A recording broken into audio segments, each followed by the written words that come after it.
welcome back to the last great Coliseum in Bristol, Tennessee, but it looks a little bit different, doesn't it? We're going dirt racing. It's the SAAC Cup Series Dirt Derby and our 1 week break between the regular season and Eliminator Chase. Welcome in. I'm Nate Polite alongside Kenneth Bueno. And Kenneth, we were just here a couple of weeks ago when Malachi Drake scored that big win. Now we're got a little bit of a different track ahead of us.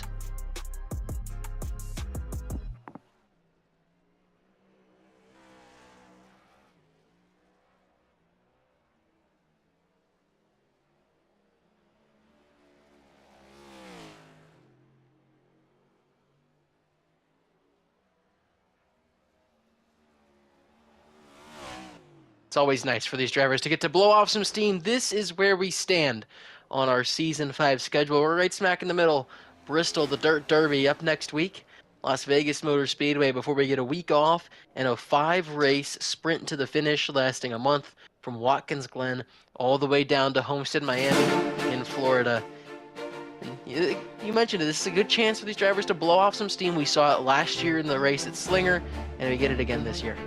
And it's going to be a lot of fun to see what the drivers end up doing from this time in between. I mean, the Dirt Derby is going to be for fun, but drivers are still sort of competitive for the cash prize, and maybe you still want to add on to some momentum entering the first race of the Eliminator Chase at Las Vegas Motor Speedway. And we've got a great selection of tracks, very wild selection of tracks as well. A road course in the Glen in there, race number 2 of the chase. Martinsville Speedway, the semifinal. I haven't seen Martinsville in the longest time. Ran on a league race covered here on the KBueno Racing Network. So the semifinal to bring in Homestead of Miami is a brand new final location. Should be fun, but we got to focus on the dirt tonight. It's going to be a lot of fun, and a lot of those mile and a halves as well across that Eliminator Chase schedule. Last week, we were not at a mile and a half speedway. We were at the 1 mile diamond in the desert Phoenix Raceway. On a nice, hot, slick track, Stephen Maggio led the field to the green flag alongside AJ Hyder. And it was quick to get everybody fanned out 3, 4, 5, 6 wide in that 4-wide melee. Got Jason Radchcock up into James Thurston, and a bad start to the race for the driver of the 82. Yeah, Thurston's been strong all season long, and really this was the dent in the armor for the 82 machine. He's been quick all year. Phoenix just showed a lot of the bad luck for him, and then we had sort of 3 different battles on our hands, Nate. Mid-season Madness Challenge, tournament win on the line. James Thurston there going around again. He would go a lap down in the race, but Alex Schumacher, Fidel Fabian, their battle to point their way into the Eliminator Chase. So much going on all in one race. You see, Connor Trafari would win a race off a pit road, and that would allow him to dominate the race, getting out front, blasting off in front of everybody. Field in his dust, similar to what we saw to AJ Hyder a season ago. And now we see Andretti Robinson. He would slowly creep in, trying to run down Austin Duran for that spot, and so too is Fidel Fabian, also racing for his life in the Eliminator Chase. He came into the race just 2 points ahead of Alexander Schumacher, and things didn't get great here as Donovan David washes up the racetrack, gets on the brakes a little before the 55 does, and some damage to the front of that 55 car started to send Fidel Fabian back, and just getting through there was Andretti Robinson. You know, we talk about races, Nate, going into the hands of luck or the hands of strategy. This had to be on both sides of it. Fidel Fabian, very lucky. He was around a lot of those incidents all night long, and still, for the most part, was able to get out of it. And then the strategy, Justin Rott and a few others staying out. There's Jason Radchcock going around again, but a lot of drivers playing the strategy differently, especially those who were strong at the front. Trafari, Bomar, Maggio, plenty of others cutting through the field up to the front. And the very last restart of this race, Connor Trafari dives all the way to the bottom. You see how defensive he's getting against Stephen Maggio. And who is that in the 3rd place position from a lap down? James Thurston drives up to 3 wide for the race lead on the final lap of the race in turn 2. Trafari gets up on the outside, and he's able to get out of Dodge right here because the Toyota of Stephen Maggio got spun around after coming down the racetrack, and Connor Trafari gets off scot-free to go back-to-back at Phoenix. Wins there for the 2nd season in a row, his first win since that win last season. Andretti Robinson comes through to win the Midseason Madness tournament, and Alexander Schumacher gets the final spot in the Eliminator Chase. Austin Duran joins him as well in those 2 spots that were up for grabs, but it's Connor Trafari back to his winning ways. And this is that final look at what the cut line provided. Duran really was comfortable for pretty much that entire Phoenix race, but Shuey and Fabian were battling side by side for most of that late run between those cautions, Kenneth, and Shuey came out just two spots better. I mean, that was a seesaw between those two drivers. It was impressive to see what they were willing to do just to stick out ahead of the other by just a slim margin in those final few laps. And then that late restart at Phoenix helped Schumacher stay in front of Fidel Fabian through all the mess and the chaos. But look at all of these drivers, 12th through 16th, that have now advanced into the run for the championship. Andretti Robinson won the Midseason Madness tournament at Phoenix last Thursday, but he is not clear of the bottom end of this Eliminator chase. He's only 12th. Michael Walls, who had a great season to be in the Eliminator chase last season, has made it again, but all the way back in 13th. Austin Duran was in contention to win the midseason tournament as well. He's back in 15th, so plenty of heavy hitter drivers and big names in this series that are going to have to fight from behind when we get Chase Racing at Las Vegas next week. And I look at a lot of guys, too, that we had some pretty high expectations for coming into the season. They got off to a slow start. Andretti Robinson, Michael Walls were guys that were top 10 for a lot of the season last year. They got off to really slow starts this year, finally found their form late in the regular season. Austin Duran as well. I mean, it was well documented. Before the Midseason Madness tournament, 27th in points, jumped all the way up to 15th by the time we set our field. Last time we came around to one of these mid-season exhibition races, it was the safe driver shootout at Slinger Speedway last year. And Kenneth, this was a fun one. It was an entirely fun one, and one dominated at the end by AJ Hyder. Take a look at how he got it done.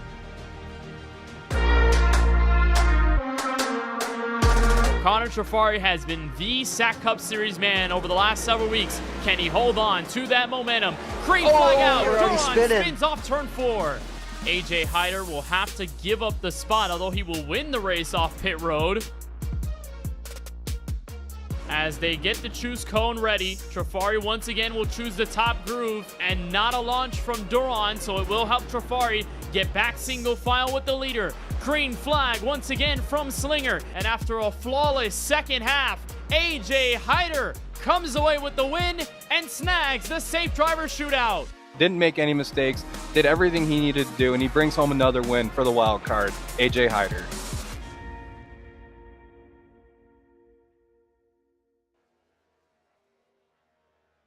And now AJ joins us live in the booth. AJ, you won that Slinger shootout last season. You won the All-Star race about a month ago. That's 2 of the last 3 exhibition races in the series. Why not make it 3 out of 4? We seem to be pretty good at those. Trying to go 3 for 3 in those. I don't know. I guess it's just we really like winning these non-points races. But yeah, we seem to be pretty fast anytime we do these. Bristol Dirt's going to be a bit of a challenge. I don't remember the last time I did dirt, one of these stock cars, but I think we got the speed if everything plays out. Just ready to get going here. And then we saw how tough Bristol was a couple of weeks ago when we came here on the pavement. And now you're going to dirt. How much of a difference does that make to driving this track? I mean, they're completely 2 different surfaces, so you're going to have the dirt with the changing track and just trying to see when the cushion comes in. Yeah, it's going to be a blast. Going to be a lot of slipping and sliding. Just hoping we come out on top here. Well, good luck tonight, AJ. Hope we can talk to you when this thing's all said and done. I appreciate it. Thanks, guys. It's AJ Hyder. He's going to go back-to-back looking for it at the very least in both exhibition races and the shootout in the middle of the season. Bristol, Tennessee.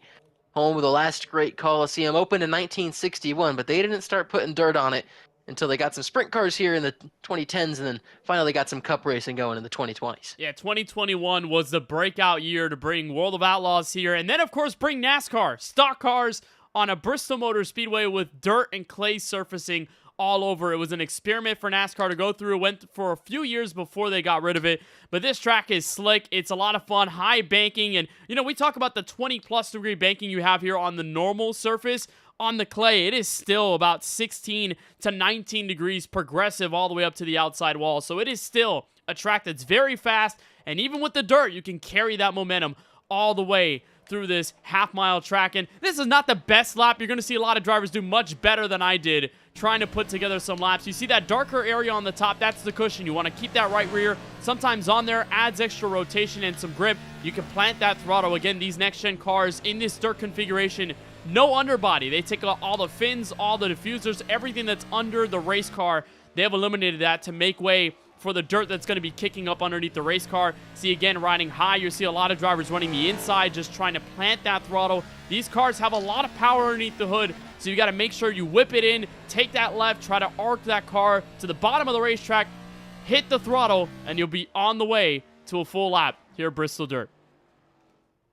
We heard AJ Hyder talking about how this racetrack is going to change as well. The line's not always going to be on the very bottom of the track. You might want to go up the hill. You might want to go down the hill. It's going to change throughout this race, Kenneth. It's going to be a blast to watch. We've seen dirt racing in other series, especially the trucks like to go out to the dirt tracks, but don't too often see it in Cup League racing. On the front row, Jonathan Juergensmeyer and James Bomar get us started in this first heat. Connor Trafari, Austin Duran in row 2. Justin Rott and AJ Hyder in row 3. Ollie Reeves, Brad Sawinski in row 4. And then Duncan Fawn, Quincy Strawhacker in row 5. Well, it looks like that we've got a lot of that qualifying. Of course, we've got the heats in there, so there is the actual running order. It's 7 cars that we see here. There we go. And there we go. Had it right. This is heat racing we had the qualifying order. We had the... there we go. So we do know the pole it. sitter, at least. We do know the first few rows of it. But yeah, I mean, when you go heat racing, you've got a brand new format in line.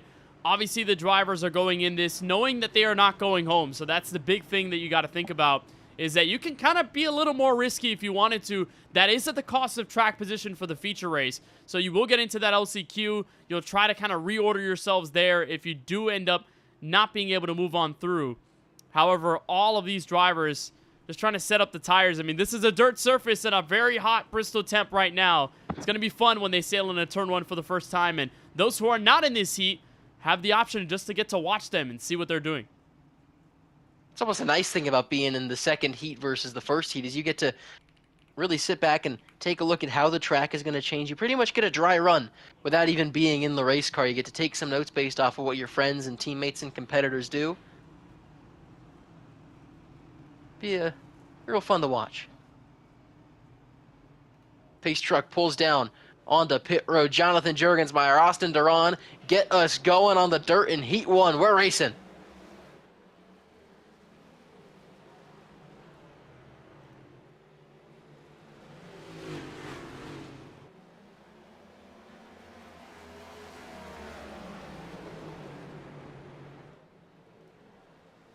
And you saw how much they fanned out coming out of turn 2, taking every lane possible. Jonathan Juergensmeyer driving away at a really good first lap. Meanwhile, Ollie Reeves, Quincy Strawhacker fighting wheel to wheel. You see the difference, the momentum. You can still roll off that top, Kenneth. You know, it's a little odd, though, when you talk about dirt racing being the point of it being sideways, you know, the whole philosophy of turning right to go left. But if you keep this car straighter than everyone else on the racetrack, chances are you're going to have a better lap. And for Jonathan Juergensmeyer, that was the opening statement he had to make to pull away by nearly a second over Duran, keeping that car planted, not being too phased by the drivers, going 3 wide around him and trying to get underneath. And on the outside, Juergensmeyer just kept his car composed, and now he's got the race lead by a decent margin. The battle for second and third building up very nicely, though. Makes me think of what Darrell Waltrip said about Darlington early this season. You're not really racing the other cars or even the racetracks. We see Quincy Strawhacker throw a nice slide job to the inside of Austin Duran, but you're racing your own race car. You just got to keep that thing wound up and struggle less than everybody else, and that's a good way to drive away from the field. Jerg's doing it right now. We're seeing, into the wall goes after getting hit a little bit by Quincy Strawhacker. That lets Ollie Reeves get to the bottom. Oh, look at this slider, Kenneth. He's going way up the racetrack in front of the 52. A nice move by Ollie Reeves. Quincy Strawhacker dives it down the hill. And we're going to be seeing that a lot, Nate, over the course of the night. And some more contact as well. You can lean on each other with these cars and move a driver up the racetrack. Reeves using the physicality to get under. This is a driver, by the way, who started off the season with fireworks, winning back-to-back to open the year, has since dropped off a little bit, still in the Eliminator chase, but trying to regain some of that momentum in the regular season. And maybe, why not, have a bit of cash prize as well if he's able to walk away with this thing. Although it is all Jonathan Juergensmeyer right now. It is fireworks for second on back. Yeah, Juergensmeyer has fired off, but you mentioned Ollie Reeves. He was angry after last week's race at Phoenix. He's had a lot of good runs that have gone sour in the late goings recently, and he let everybody in the general chat know it, and now he's driving out into second place. We see that huge damage on the nose, Kenneth. At a lot of tracks, that's something that might be a kiss of death for your race. That certainly not impacting that 31 now, is it? No, not necessarily. I mean, you're going slow enough here on the dirt surface that aerodynamics can sort of take a backseat. Obviously, there's a point. You have too much damage. The car is not going to perform to your liking, but this isn't an asphalt track. This is not a very fast track either, so you can get away with that front and nose damage, which at many other places is a huge detriment to your performance. Reeves can just chill right now. He's got that damage, but the car performs just fine. Slinging around in the dirt, just has to keep that door shut on that Logitech Toyota Camry as Duran gets a good look at what could happen if these two get together. Well, the one thing Duran's not getting a good look at is our race leader, Jonathan Juergensmeyer, who has cleared second place by more than 4 seconds. They're exiting turn 4. He's rolling through turns 1 and 2 right now. He has put on a clinic, and that 8-ball 00 just so smooth. We call him Mr. Consistency, and we're seeing him show that right here. That car never gets pointed in a direction that's different. It's at that same exact angle all the way through the corner, Kenneth. How impressive is that? It's very impressive, but he's using that very specific technique where you don't want to be at the very high end of the racetrack. You don't want to be too low. You want to be right in that middle lane. That's where the progressive banking kind of lends itself to be a sweet spot for the drivers. And although when you put energy into it, it slickens up a lot more, that's the perfect angle. It's near 45 degrees. Take that right rear out, and then let the banking give the car a bit of support as you roll around the corner. And Juergensmeyer's being patient on the throttle. He's not being too aggressive on the wheel to have that car step out, especially too much on the exit. So, I mean, this is just a phenomenal drive to try and take this thing home in Heat 1. Yeah, he is kicking up the mud right now. Top 4 will advance to the main event, and Austin Duran has lost that 4th position to Andretti Robinson. So a second week in a row, Andretti Robinson finds himself in a battle for a transfer. Meanwhile, up front, Juergensmeyer is about to take the white flag and get ready to put an end to this first heat. This side-by-side battle continues. Juergensmeyer off of turn 2. Clean racetrack ahead of him. As dominant as you can be in a 15-lap heat race, Jonathan Juergensmeyer keeps the wheel steady, bouncing it back and forth. He's going to win heat number 1 from the Bristol Dirt. Meanwhile, Duran throws a slider on Robinson for 4th. He got him clear, but he's in the wall. Drag race stripe, and it's Andretti Robinson that takes the spot and spins out going into turn 1. Wow. What a finish! I mean, we saw these two going at it for the Eliminator chase, the midseason madness, rather. They were both in the Eliminator chase. Oh, man, what a drive by not only Jonathan Juergensmeyer, but for all of them to make their way through and get into the main race. That was a really fun battle that we saw, and Andretti Robinson started that one 7th. He started it at the back of that group and was able to drive up into the 4th spot when it was all said and done. And just like that, we're nice and ready for our second heat race. And this time the front row, James Bomar, Justin Rott. James Bomar just won the Vlee Truck Series race at Martinsville earlier this evening. He wants to go 2 for 2. Brad Stawinski, Micah Walls in row 2. Row 3, Ellis Wells and Cody Riveras. And rounding out this field is Larry Miles in the 7th position. Once again, the top 4 advance. Those last 3 will race in the LCQ to set their order. No one is going to be missing out on this race. How about a camera from Ellis Wells and Larry Miles? We've got a bunch of drivers here, Nate. Yes, I mean, Connor new Trafari cameras. is usually on camera. We very much love that. We support that. Great to have Larry Miles, Wyatt Roberts, and Ellis Wells, all of them on camera tonight. Absolutely. I always love seeing some new faces get themselves onto the camera. All right, so we saw that first heat go nice and simple as we get a look at Ellis Wells right there. Nice and easy first heat. What do we think about that continuing here in heat 2? I'm not entirely sure. I think they probably got a good look at heat number 1. With the competitiveness we have here, especially up at the front, I mean, you have Bomar, Rott, and Walls. This is going to get probably very physical for the transfer. We're about to find out. Green flag is waving in heat number 2. Justin Rott pulls away from James Bomar on the top side of the racetrack and already 3 wide for the 2nd position. And already cars in the wall. That's Cody Riveras and Michael Walls. They were hanging on to the barrier through the entirety of the corner. Bomar sending it in. I mean, you've got to be aggressive here early at Bristol Dirt. Some drivers just got a little eager there on the throttle and sent it all the way up the surface. And maybe the lesson that they saw from that first race was Jurg getting out front and driving away from the field was just what was expected. And now they're fighting for that front spot. We saw how much Bomar was fighting right there. Meanwhile, Walls has dropped out of the top 4, but Wells and Swinski get sideways contact on the front straightaway. Els parks it perpendicular to the racing line, so too does Sawinski, but they're both rolling. Looks like they're going to stay green. Disaster for those two, and they're probably going to have to fight in that LCQ. But out front, it's Rott being chased by Bomar, Michael Walls, Cody Rivera's likely now going to be the battle for this transfer spot, and there is the caution. The first one we've seen tonight. And had to wait till Heat 2 to see it.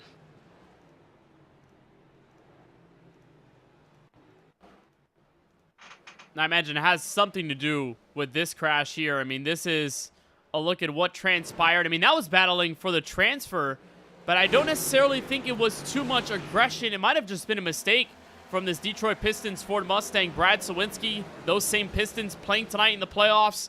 And yeah, just got a little too low. Was chasing the car underneath. Wells wanted to make a move, and those two just got out of shape. And Sawinski goes to the inside. I mean, that just happens here at the dirt. I mean, you're sliding all over the place. These cars don't have a lot of grip for obvious reasons because you are on this clay surface.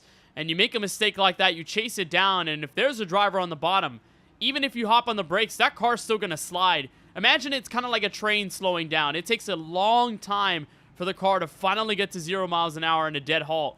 So for Sawinski and for Ellis Wells, tough situation there, but the good news is we'll get to restart, so they will have a chance to get themselves back into the transfer spot to make the main later tonight.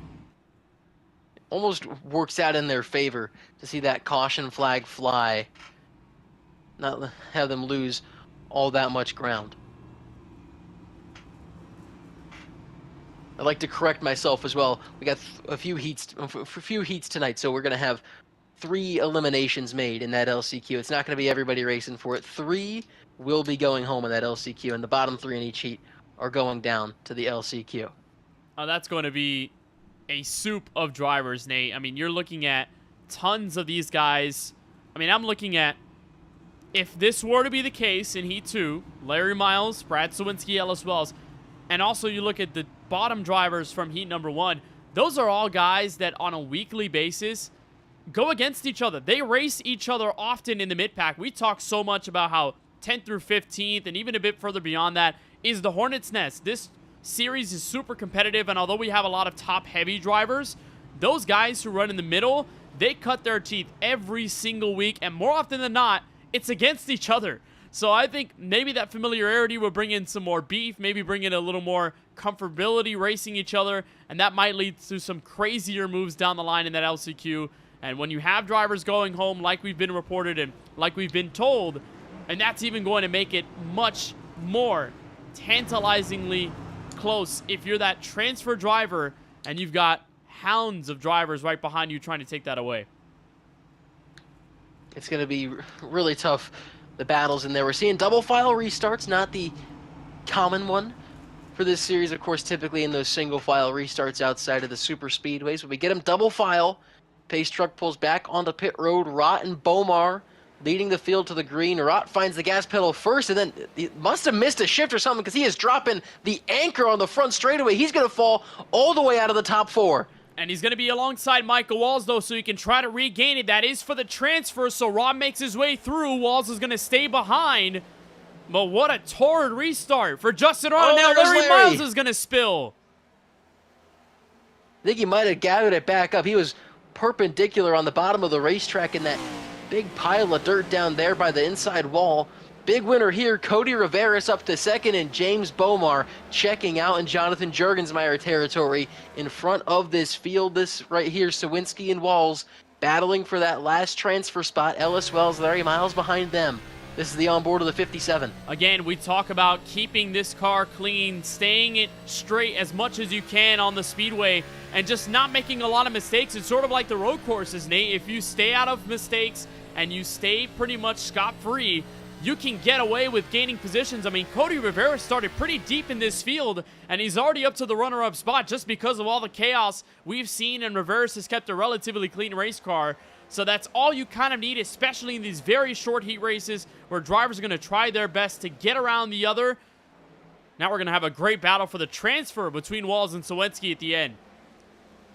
Second heat in a row where we're going to see a fight to the checkered flag for that last spot of the transfer. Look at Sawinski diving it all the way in. Wall got the wall. Move the 28 to the front spot now. He's got to maintain that. Again, there is the possibility of the slide job, so Walls gets the shorter exit on the bottom of the speedway. He can straighten out that car just a little more. Now he sends the slider. Sawinski does a great job holding onto the cushion. This is going to come down to the white flag. James Bomar about to see it right now, coming out of 3 and 4 to the front stretch, kisses the wall with the right rear quarter panel. 1 to go in Heat 2, and he is cruising on the cushion. Meanwhile, Walls and Sawinski fighting side by side still. Bomar driving away. Nice and calm through 3 and 4. Painted on the cushion to the front stretch. James Bomar wins Heat 2 at Bristol. Sawinski slides in front of Walls. He's going to take the last transfer. Wow. And that's an eliminator chase driver that's going to be sent to the LCQ back against the wall for Michael Walls. What a heat that was. And again, another one where we see a driver go from pretty deep in this field and get up to transfer. This time it was Cody Rivera's coming from 6th, and Heat 1 it was Robinson from 7th. And it can be tough to pass on these dirt tracks if you're not comfortable throwing slide jobs and running into people potentially. So it is an accomplishment to go ahead and gain those, even if it is just 2 or 3 spots in such a short time. It is, and I mean that's why you're looking at the races that we've had so far. I mean, Heat 1 was really calm, to be fair. I think it's because it was the first one.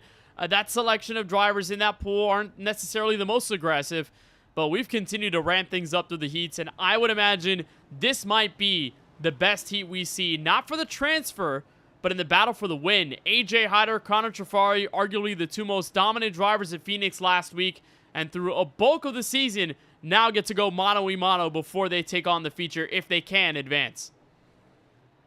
Yeah, we look at this being just an absolutely stacked field. Trafari and Hyder, 2 of the best in this series. They will fight for a championship this season. Duncan Faw is very good at dirt track racing. Wyatt Roberts, another eliminator chase driver. James Thurston, he's another title contender. He's starting pretty deep here. He's alongside Nicholas Borowski. And then Gabe Cazzola rounds out the field for heat number 3. Yeah, I've got a feeling this one might be cinema, as the kids say.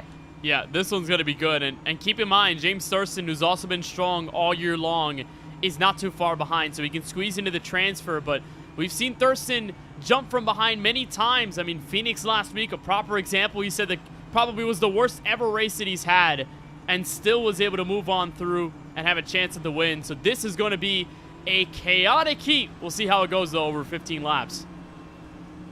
Chaos is the name of the game. We haven't had too much of it so far in the first 2 heats. We'll see if it changes here. Hyder and Trafari find the green flag. We're racing in the 3rd heat at Bristol. That's a great start from Trafari. That's kind of what you want to do, right? Shut the door, slide up in turns 1 and 2, kind of get a feel for the car, get the rotation off of the center, but keep that 2nd place car in bay. Do not give them a chance to cross you over so early on. So Trafari doing a great job. Hyder, of course, playing it patiently. They understand they can make it until the end. But how about James Thurston already through to the transfer? Wyatt Roberts has been holding the inside, just hasn't been the fastest car. And Thurston, again, using a bit of that cushion to keep some speed off the corner. Yeah, we've seen the fastest drivers in all of the heats really get the back tires up on that cushion going sideways through the corner. This time it's kind of a slide job from the 82, but he completes it so early in the corner, it might as well just be a regular old pass. He's well clear now of the 42 at Roberts. Move him into the transfer spot. And this is the fight for the race lead. Trafari's not going to drive away from Hyder. They are going to stay on each other like a cheap suit rolling around this racetrack. And just hear the onboard. That's high 5th gear. And he's barely letting off the throttle. That is carrying it all the way through. And you know an experienced dirt racer when you see one. And these 2 definitely know their way around a dirt track. They're carrying that right rear right in that darkened dirt. That's the cushion. So that's going to be moved up over the course of the main race. There's not enough laps here in this heat to be able to move it all the way up. You get a fresh track in each and every heat. but in the feature, we're going to see a lot of the surface on the bottom slicking up. The top surface and that brownish dirt is going to start to move further up to the outside. But here early on, you can use that throttle, hang the car on that dirt in the cushion up top and be able to rotate. But Trafari's doing it much better right now, staying in front. And he's been able to build a bit of a gap to the 44. Meanwhile, Thurston dives inside of Duncan Faw, trying to get that third spot away from the 61. Faw, a driver that across some other leagues has been on an absolute heater. He goes way high on the racetrack and is going to get passed by the 42 of Roberts for the transfer spot. Now he's into fifth and got to go on the offensive. But he's had such a good spring as far as many of the leagues he races in are concerned. Of course, he's been one of the most consistent drivers over the past month on Monday nights in the KBRN Truck Series. So we get a look at the rear bumper of Wyatt Roberts, who fall way sideways coming out of turn 2. Look at Borowski. Oh, he's almost winning going down the back straightaway. He's got it woed up. And again, that's what happens when you're on the bottom end of the speedway. It's just slicking up so much that the car, when you try to rotate, it just overturns and just tries to travel down the banking. You still got the throttle in it. You don't want to let off because then all the momentum goes away and the weight shifts on the car just kind of sinks into the spin. So you want to save it and you want to take it out of that. But at the end of the day, you're on the bottom, you're hitting that apron, and that's exactly what happens with Duncan Fall. Goes around in the corner, and will that bring out a yellow? Yes, it does. Yes, it will. You kind of think it's got to bring out a caution with him being parked in the middle of the racing line. It was 6 to go. This presents something a little interesting, because tonight's race is a little bit different from typical exhibition races. You know, typically we get to an all-star race or a shootout like this, and especially dirt races, and the caution laps don't count. It's a little bit different this time around, Kenneth. We're counting them tonight. And that's going to be a good sign for Wyatt Roberts, who just snuck in there to the top 4. I mean, made the move on Thurston, was getting around Duncan Fall at the same time, and then was able to squeeze by the 61. He's going to like this. It's going to be less laps that he has to play a bit of defense. Now, Gabe Cazzola, who's been at the back of this race all night long, at least in terms of this heat. I mean, he's got a chance to potentially move his way through and be a little physical with Roberts at the end, and still potential for Duncan Fall to get back into it. But I think I would like it if I'm the top 4 right now. You get the chance to freeze the field a little bit, less laps you have to run, and play defense, and that's a good sign. But still open door, if you will, for others to take charge if that is the case. Well, we saw how chaotic the restart in Heat 2 was when Justin Raw either missed a shift or spun the tires or something. I mean, he dropped like a rock completely, and that totally shook up the field because everyone had to kind of swerve to avoid him, slow down to avoid him, and all of a sudden the field was flipped on its head. Yeah, and that could easily create a rough situation like we saw with Justin Roth there. I mean, these cars are still sequential shifters. You're going up to 5th gear. You're at the top of it, so you don't really shift down in the corners like you would at the typical 1.5 mile short track road course, if you will. But of course, you still have to go up through it. So you have that blip of the throttle, and there are a lot of times where drivers want to minimize the amount of gap that they have, the amount of foot lifting, if you will, to get that throttle out and then shift into the next gear. So they try to go maybe 75, sometimes 80% throttle, thinking it's going to shift up into the gear, and then it doesn't. So you have to constantly hit the throttle and go back and forth, just trying to get it into the gear. So whether that happened to Justin Rott or not was still a question mark, but it could very well happen to these drivers who are, I believe, restarting around 2nd gear. They have to work their way up to 5th very quickly before they even get out of turn 1. And they've dwindled down so many laps that we're going to have a little green-white checkered to end off Heat 3. The front row same as we started. But on the choose, you see Gabe Cazzola goes to the bottom. Wyatt Roberts went to the top. So by the time they see the green flag, Cazzola will be the one in the transfer spot. With a little damage as well on the right front of that race car. Pace truck onto pit road. Trafari and Hyder find the gas pedal. We're racing again in Heat 3. Trafari's gone. Cazzola's getting aggressive with Thurston. He's up to 3rd. Roberts moves to the bottom of the racetrack. Cazzola's in the wall, pretty much riding it around 1 and 2. He's going to fall back behind into 5th place under fire from Borowski. Thurston and Roberts both now getting away Cazzola going to try to fight back on the top. Meanwhile, Duncan Faw trying to fight back. This is the fight for the transfer. Cazzola throws it into turn 1 beneath the 42. Contact. Both of them stay out of the wall. Oh, Kaporowski, he's going to get through ahead of Roberts. This is the fight for the transfer. Oh my goodness. And Faw throws it in. Can't get it. Borowski's going to advance to the main race. Oh my goodness. Just another classic finish. You know, I was saying that I would have liked to be in the position of Roberts to defend. Well, I guess I was proven wrong there. It doesn't matter what happens. On a late race restart, you're going to have that happen. And what a great job for Nicholas Borowski to get right into the moment, right when it mattered, and make the inside move to move on. And with that, all of our pole sitters are the ones who win the heat. So maybe that bodes well for this main event. Get ready for our LCQ. Austin Duran, the pole sitter here alongside Micah Walls. After them, it'll be Wyatt Roberts and Declan George. Larry Miles, Gabe Cazzola, a pair of Toyotas on row 3. Ellis Wells, Connor Zola in row 4. And Duncan Faw starts from the rear in the LCQ. Not that you ever want to start from the rear, Kenneth, but certainly not in this race.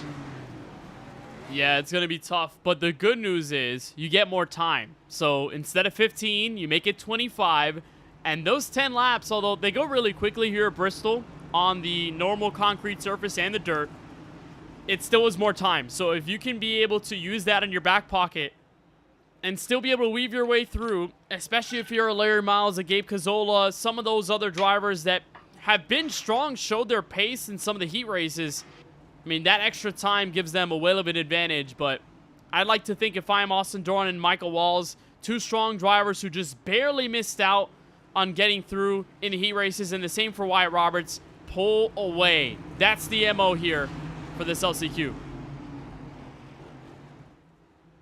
9 cars going to do battle. 6 of them are going to make it to the main event. So that's the goal. Question is, who will those 6 be? Austin Duran and Michael Walls like their spot. They take the green flag. They're already getting a little bit squirrely. Gabe Cazzola put 3 wide middle. And almost 4 Declan wide. George is up in the wall.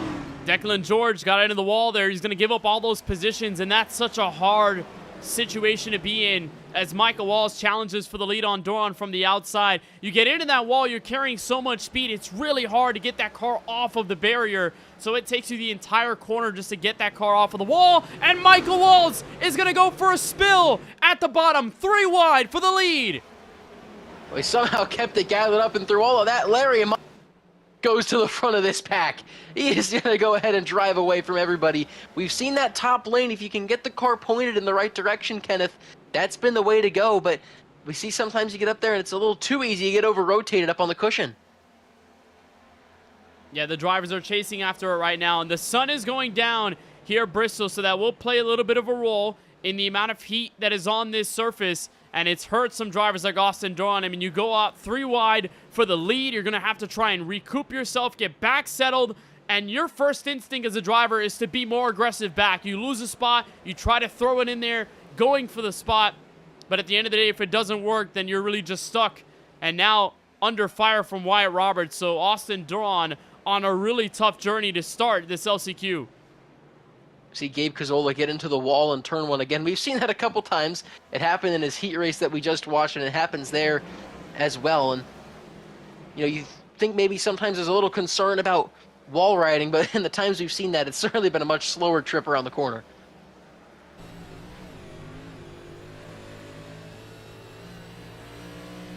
Taking a look at Wyatt Roberts. Gabe Cazzola in his rearview mirror. You ever done the VR headset, Kenneth?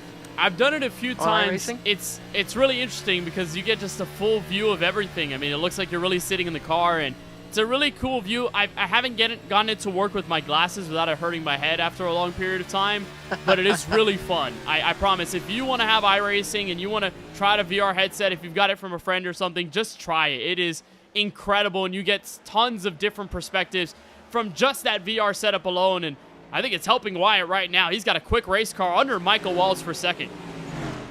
And he was fighting in the top 4 to transfer out of his heat. Just lost it on the back end after that restart, but he's fighting. He gets a little pointed to the inside of the racetrack, but he's able to make it work and get that car to drive down to the bottom of the racetrack, down the hill. At this, what would be the halfway point of our heat races, 10 laps longer. Kenneth, we mentioned the heat race is a little too short to really see that cushion move up and the track change. Do we think 25 laps might get us there? It's going to move, but very slightly. It's not going to move up that much. I think in the future, especially if we get long green flag runs, you're going to see that darkened dirt go all the way up to the wall. It's going to look like a thin line riding the outside barrier, versus now it's a little less than what we've seen over the course of the heat races, but it is still viable. It is still vast, and it's still pretty wide overall. So we're going to see just a bit of that movement. But I think the middle has been the strongest case so far, because you've seen the drivers really get great exits off of the corner, get lots of good speed, and not over-rotate the race car. I mean, too high, you're going to go up into that dirt, and you go into that cushion, you break through, and you go into the wall, or you go too far to the bottom, like we saw with Duncan Fall. You get that apron transition, and the car's just going to spin on its own self. So that middle has become probably the best and most controlled lane, and that's where you've seen the leaders, how they've dominated the heats and the races have come from that middle. Ellis Wells jumped up to the 3rd position. You saw Michael Walls nearly get into him, have to check up. Now he loses the 4th spot to Gabe Cazzola. But out front, Larry Miles and Wyatt Roberts nice and comfortable ahead of this big battle. As we see a spin back there, that's Duncan Fall getting together with Connor Zola, I believe. Way at the back of this group, just ahead of Declan George. No caution, so we stay green. Oh, Fall's in the pit barrels, and now he's in the Zola. And now we'll have a caution. That is a huge hit for the 61. Oh, it looks like we'll stay green. Yeah, Fall got towed off the track before the yellow could be thrown. I mean, he was parked down there. I was certain we were going to see a yellow flag, but out of the racing surface on the pit road, Fall's race is done. So that's one driver that we know is not going to advance. Cazzola up in the outside wall again. Gets passed by Micah Walls. This the battle for the 5th spot between Cazzola and Duran. Declan George, we just saw go a lap down to Larry Miles, so barring a caution, I think safe to assume that he's not going to advance. Just the question of, can Connor Zola catch up to the rest of this group as Cazzola now gets passed for the 6th spot. He moves into the danger zone. Again, what I mentioned about the different lines and how that could be a detriment, and some positive notes here at Bristol to be fast in the dirt surface. Duncan Fall uses the bottom. He hugs the inside so much. He gets that left front tire on the apron, so the car wants to spin. The grip goes on the bottom where it's more of the asphalt and less of the dirt surface, and the car spins. And then with Gabe Cazzola, you go too far into the cushion and you don't keep the right rear on it like you're supposed to here with Austin Duran. The car is going to sail up. You get the understeer. You can't turn the car. You're carrying too much speed, so it goes up in the wall, and it takes an eon to be able to get off of the barrier and regain whatever lost track position or lost time you may have had there. So Cazzola drops all the way to that transfer spot and has to be really careful. Although Declan George is a lap down, Cazzola really needs to just play it safe here in these final few. Yeah, George was able to get by Connor Zola, and so quite some space separates Gabe Cazzola, who's in that danger zone, from being bumped out in the last chance qualifier. Meanwhile, up front, this has been probably a dream for Larry Miles. Yeah, they just get out front, keep control of his race car, get that tire up on the cushion, and just drive off. Yeah, and he's 8 seconds in front of Wyatt Roberts, so he has plenty of time to make up. I mean, this is not like some of the heat races that we've seen the top two just be right alongside each other, nose to tail, and any mistake from the leader would open that door for the second place car to take the lead. I mean, when you have 8.5 seconds over the field, I mean, Miles over-rotated at the entry of one of those corners, and he saved it well, but that would have lost time, and that would have easily given track position to other drivers had they been right on his back bumper. But because he has all that time to play with, he's just in chill mode right now to be able to just cruise on and move through the LCQ. And he has been on the button this entire time. And when you have this much space back to the next car in line, it's a pretty good bet that you're just going to keep that car pointed in the right direction. Duran slams the wall going into turn 1, but these guys so far ahead of the next car in line to be bumped from the transfer spot that it's not really of any concern, even though Larry Miles is probably almost about to put them a lap down. I mean, we saw him going into turn 1, cut to these guys exiting turn 2, so you can see the difference in just how far apart these guys are on the racetrack, and you see how much Duran is struggling as he gets up into those marbles on the top end of the track. 1 lap to go for Larry Miles. Looking to put Declan George another lap down. Skirts right around him in turns 3 and 4. Perfect drive to advance out of the LCQ. Larry Miles wins it. Look at the all smiles from Larry. Just survived on a restart. Very chaotic one at that. Took in the open opportunity to go for the lead and just never looked back. What a drive from Larry Miles, and him and the rest of the top 6 move on to the main race. Remember what I said about the pole sitters of each heat winning? Kenneth, guess where Larry Miles started? He started on the front row at pole, right? Started all the way down in the 8th position. Okay, well, there we go. So we have a different trend going on.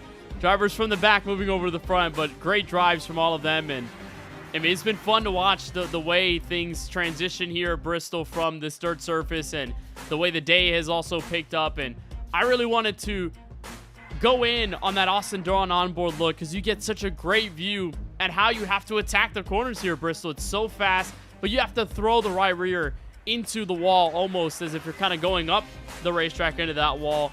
But then you let the back end carry you rotating through the corner. It's almost different from all the ovals that we run on asphalt. You get so used to opening up your entry to target the apex at the bottom end of the speedway.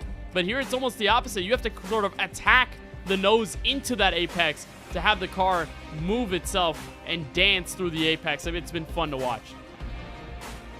It has been absolutely fun to watch, and it's going to be even more fun to watch as the sun sets on Bristol, Tennessee, and we get ready to do maybe a little bit of night racing. You saw the sun going down in that LCQ.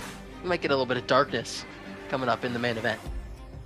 Yeah, we're going to see that night sky take over, and that will affect just some kind of things. Obviously, the heat is not going to be that big of a problem. It is still relatively warm condition, but it's not hot to the point where it's going to be too much of an issue where, you know, you throw water on the dirt and that helps it kind of suck up and create for some good racing.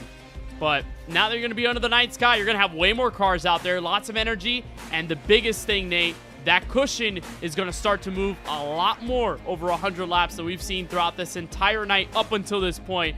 So that should be the biggest point of conversation that we get to talk about, and probably the most fun aspect of it all. And in the middle of that 100 laps, we're going to get a caution on lap 50, but we're joined now by our winner of the last chance qualifier, Larry Miles. First and foremost, congratulations. Second of all, how was that car driving in the LCQ? I wasn't driving any different. I just kind of figured out how to drive it. Yeah, you got to be full throttle on entry and full throttle on exit until it gets slick, and then that's just how it is. And you know, you pulled out to as big of a lead as we've seen all night. So what notes can you take as we get to the, a different kind of racetrack that we're going to see in the main event? It's going to be darker, cooler, and of course the longer race. What kind of notes are you putting into your notebook that you got from that LCQ?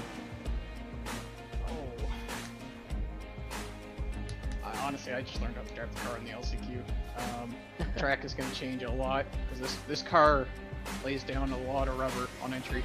So top's going to be like the best line later in the race. Because at the bottom, if you touch the apron, you're pretty much spinning. So yeah, it might get a little less racy toward the end. Well, good luck, Larry, in this main event. Hope to talk to you post-race. It's our winner of the LCQ, Larry Miles. He's going to have his work cut out for him a little bit, having to cut through the field once again in the main event, but he's done it before.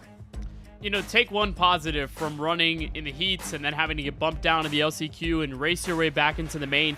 You've got more laps on the track than anyone else. So you put in practice, I mean, you toss that aside, but when it comes to racing competition and a track that is dynamically changing, the good news is you've got the laps under your belt. So while Larry told us that he learned to drive the car in the LCQ, well, now he knows how to drive the car. So now this could be a very good turning point to this main race for him to work his way up through the field from the back and make an imprint on this $50 cash prize.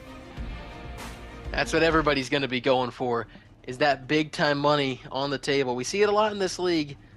People like to go race for that money. We saw it in the Mid-Season Madness Tournament, the All-Star Race. We're seeing it again tonight. Up front, Heat 1 winner Jonathan Juergensmeyer alongside Heat 2 winner James Bomar. Row 2, Heat 3 winner Connor Trafari.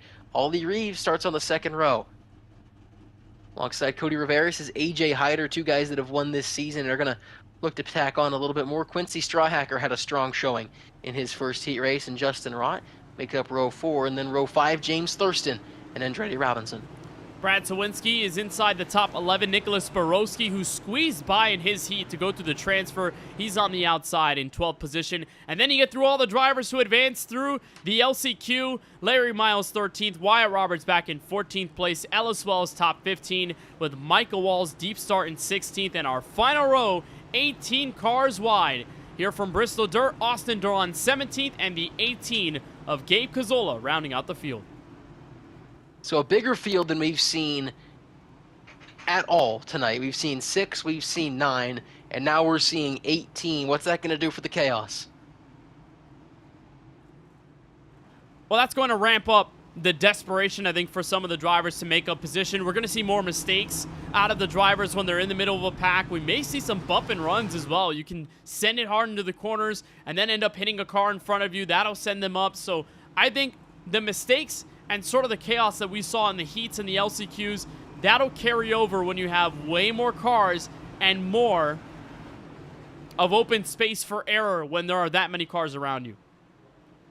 Well, we've seen different drivers drive off in each heat. Now they're all against each other. Don't tell Mom we're playing in the mud, racing at Bristol.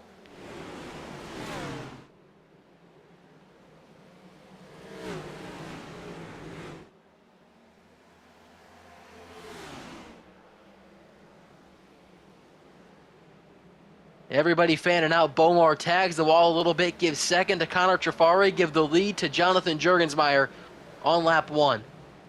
And you saw Bomar there get into the outside wall. Oh, got a piece of Connor Trafari there exiting the corner, and AJ Hyder sneaks underneath. But again, you don't want to use up too much of that cushion. You can get your right rear on it, but if you expand too much into the forbidden territory, really, that forbidden force is really going to get you lost in the sauce for a few seconds. So Bomar tagging the wall there and able to hold on to third. But now the driver's really getting comfortable in their cars, getting comfortable in the drive, and Trafari getting real comfortable with the rear bumper of Juergensmeyer for the lead.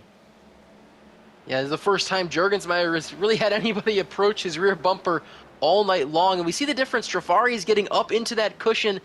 Juergensmeyer has been comfortable in the middle, but we're going to see it bite him right here. Trafari blows his doors off on the back straightaway after using that outside lane. And oh, we got a little north. And that's what Trafari's been doing well so far. He's maintained his line. He's kind of maintained the pressure as well on Juergensmeyer, but again, he's getting too high. But that's Juergensmeyer sort of setting him up there, right?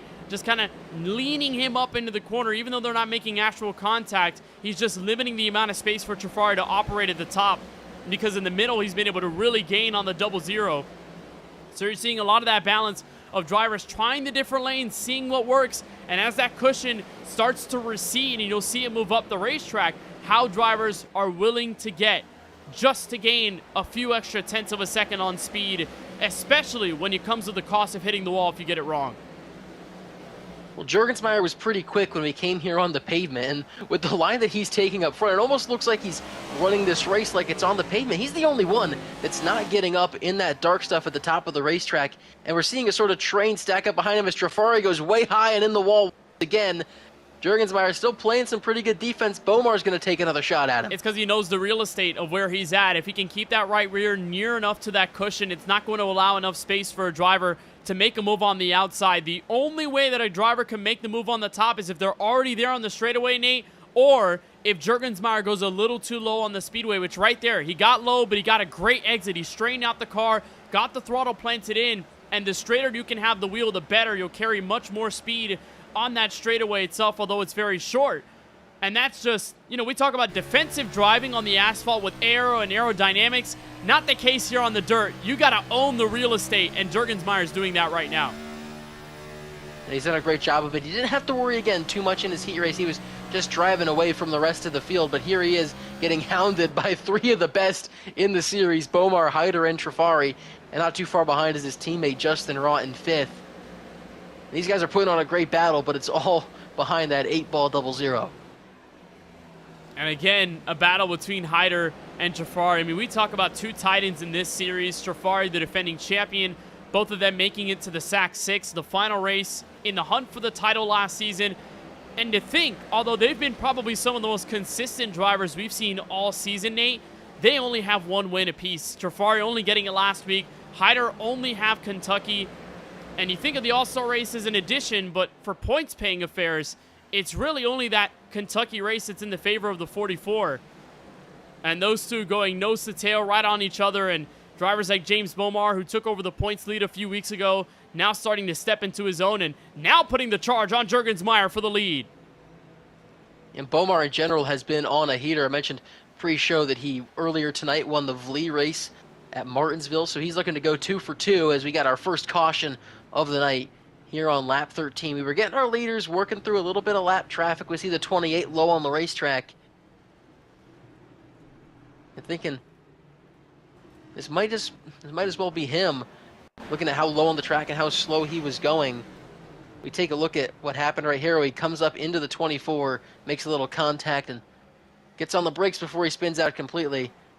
And that'll bring out our first caution of the night in the main event.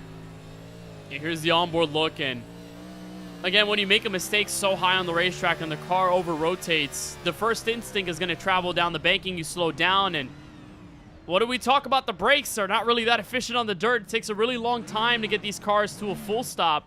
So on asphalt, it would have been a very avoidable incident for Sawinski, but otherwise, with the lack of grip, that car is just going to slide into the direct path of Michael Walls. Doesn't pick up too much damage, but the good news here is that at least Sawinski held on to the lead lap, so he can at least gain some more when we get to the next restart. Oh, and Ollie Reeves is spun. Ollie Reeves, yeah, spinning out under the caution.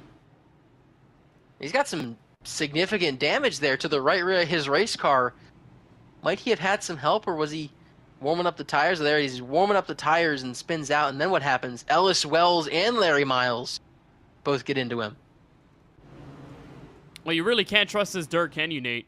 I mean, their drivers really slipping can't. all over the place. I mean, that was just pacing. That was just trying to get the tires rubbed off left and right, left and right. You would do that on the asphalts to warm them up before a green flag run and get the marbles off of it, but on the dirt, that's not really the case. And now with that, Ollie Reeves is going to pay the price, so he's going to be all the way down in the top 10, and he's got lots of damage. He's going to give up all this track position here. He's going to go all the way to the rear of the field, and he's been frustrated in recent weeks after races falling away from him. I'm sure right now he's got to be thinking, not again. But we take a look at this track, Kenneth, and you can see the top end of the racetrack, right, in that dark brown that we've talked about. But you see you're kind of in the middle, right where James Bomar's driving over. It's dark in a different way. Almost, it looks kind of slippery and slick on the bottom. Looks similar to that as well. Is that this track finally taking some of this rubber into effect? Yeah, when you have the water on the track on a randomly generated surface, you're going to have the grip at a specific point. You're going to have that cushion with the dirt up there. But when you have enough cars that are running laps around a specific lane, you can even see it. It darkens up a little bit, but in the corner, the lights shine off and it brightens, so it kind of makes a slick surface, and the rear tires are not going to like that, so Juergensmeyer now has to adjust here on the line he runs just based on how much energy is put there. He's got to win the restart again. Doesn't quite do it. Bomar's going to get nearly parallel to him on the outside, but a good block on entry from the 0-0. He gets hit by Hyder. Bomar to the top side is going to clear Jonathan Juergensmeyer. New race leader for the first time in the main. That's exactly what we were talking about, that slickened up surface. Juergensmeyer got a piece of it, plus a bump. It over-rotated the car, and it slowed him down, and Bomar was able to hang right onto the cushion part of the racetrack, and he does so right here, flanked from the outside, and made the textbook pass. What a drive from Bomar, and it just took that one bobble from Juergensmeyer. They're all trying to use that same lane, Nate, but it's slicking up so much. There's not as much grip there, and it's become treacherous territory to be able to keep that throttle planted, and that's exactly what goes down to make a difference in the lead. We got another caution on the speedway. This time, Cody Rivera's, a lot of damage on the nose, and I'm wondering, based on his position on the racetrack, if he didn't do something similar to what we saw to Duncan Thaw in the LCQ. I think he might have. Look at the KBRN replay. Another bit of contact with the 24 Michael Walls. The damage is already there on the front of the 36. So it happened north of him on the racetrack. Oh, he got it locked up just in time. Wow. He got the brakes to work. Well, that is called the light flashing before your eyes, Nate. I mean, you're seeing your race ending there, and all of it took was contact. And like we saw with Fall, I mean, you carry so much speed. There's a little transition right there. Oh, man. Oh. That is as close as you can get without actually hitting the barrel. I bet you the barrels looked even bigger in his windshield than they did on that onboard camera. I'm sure he thought he was stuffed in them by the time he got his brakes engaged. That was a prayer answer, really, for Cody Riveras. And we talked about him in his respective heat where he went from what looked about 6th place to start to the runner-up spot just because the field had opened the seas for him. They got into contact with each other. There was a lot of drama, but Riveras just kept all 4 tires on the dirt, kept the car collected, and moved on through, even with a bit of right front damage. And that's kind of what you have to do here at Bristol, but now that there are way more cars, it's a little harder for, maybe 3 or 4 cars to get together, and it just opens up the space completely. More often than not, you're going to have what happened to Riveras there. You're going to have a few cars make mistakes, they're going to make contact, and then they're just going to spread out across every single lane on the dirt. So then you have to choose what your fate is, kind of like Dueling Dragons at Universal before it closed down. You have to choose your line, figure out where you're going to be, and just hope that it works out for you. But all that congestion, big difference from the heats in the LCQs, even though we had a larger field there. There's a lot more of the clog effect that could happen if too many cars get into each other and you're that driver just watching it all unfold on the windshield. A lot of reacting to these crashes, and we see it at a lot of different tracks that reacting to a crash in front of you could very well result in another crash taking place with you at the center of it because everyone's reacting in a different way. As we head to the choose, Bomar chooses the top side of the racetrack. Justin Rock got the wall. I think James Thurston did too, making their spot on the choose. Neither of them ended up actually spun, so it looks like they'll just maintain their positions. Nate, I don't know why they're faking here at the dirt. You can't even see the line. I don't know what... I mean, I guess they're just trying to play some mind games, but... I mean, this dirt is unforgiving. But look what happened to Ollie Reeves and now Justin Robb with a bit of damage. So they're playing with the fire and they're getting burned just a little bit. Just a little bit. They're hoping that burns more of a, I touched my toast a little too quick after it came out of the toaster rather than I touched a piping hot skillet. We're racing again a quarter of the way home in the main. Bomar drives away on the restart. Juergensmeyer trying to stay true on the bottom end, but he's going to get run around here by this group up on the top of the racetrack. Unless we see a little bit more of that, Bomar hit, and Jurg's going to get the worst of it down to the bottom of the racetrack. Somehow gathers it all back up. He's going to fall to the 5th position. More contact, everybody in the wall.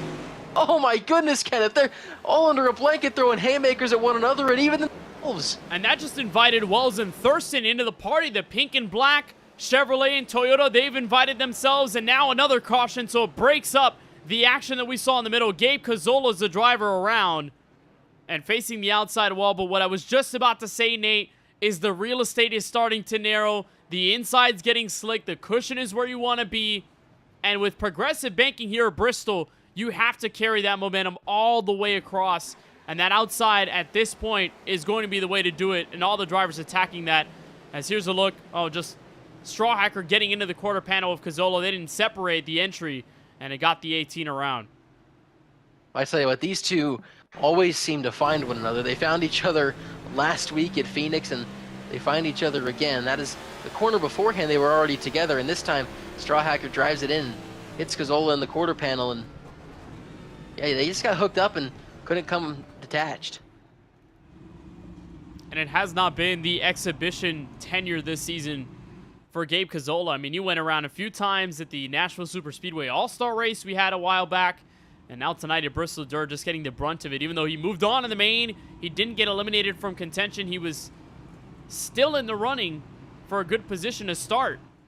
But now it's really turned a bit sour with all the damage, and we talked about how some damage isn't going to be enough to take you out of contention here on the dirt surface, but Gabe Cazzolo and a few other drivers are pretty beat up on all sides of the race car, so they have to come down pit road, especially with the walls here. That's a prime example of a car that is in well need of some TLC. Absolutely. it's I think he's actually, pretty much any time we've gone to see what happened in a caution, it gets started because someone runs into the 24 outside of this one for Cazzola. He's been sort of the common denominator tonight.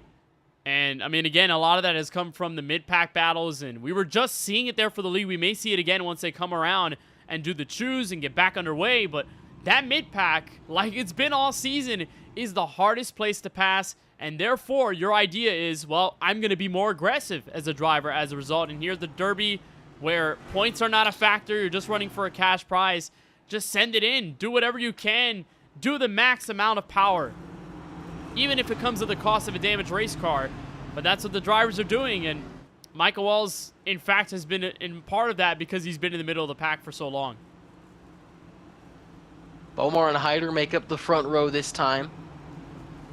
Juergensmeyer sits on the bottom end of row 2 alongside Connor Trafari. Larry Miles poking his nose in there. Right behind the 00 through the restart zone. Green flag flies, and everybody's pretty even as they get to turn 1. Hyder wants the clean air on the front of that car. Up the track go Bomar and Trafari. Juergensmeyer still sticking it on the bottom, and this front 4 have taken off in turn 1. Bomar switches back to the inside of Hyder.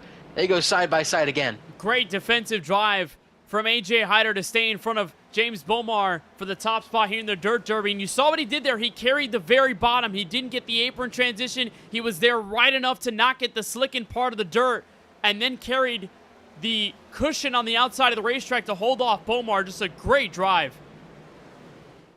Bomar has been glued to that cushion, and it's allowing him to power it up down the straightaways. And we see here he gets pretty north into the cushion. Hyder sticking alongside just that right rear, trailing along it. A little bit of wall for Bomar, and Ellis Wells goes around. We got another yellow.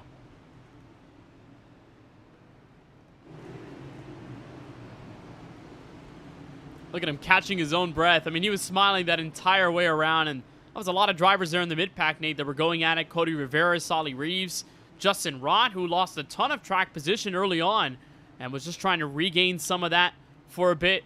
Ellis Wells seems to be that one driver who got hooked around, and that's enough to bring out the yellow. So I was watching his steering wheel in the moments leading up to this. He had a smile from ear to ear throughout this entire sequence. He was not mad at the slightest. He caught the bump. The car just got too sideways. Larry Miles gets into him, and they both travel down the banking. Oh, a huge hit for Larry Miles into the barrels. Kaboom. The engine just went up in smoke. To the onboard.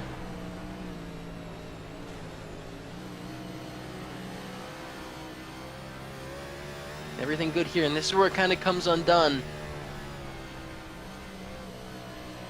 And he's just even barely in the frame of view for Larry, and then...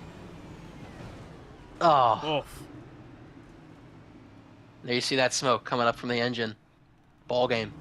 And Ellis nearly also got in the barrels as well. I mean, he had to make a last-second maneuver just to get out of the yellow barrels from hitting them.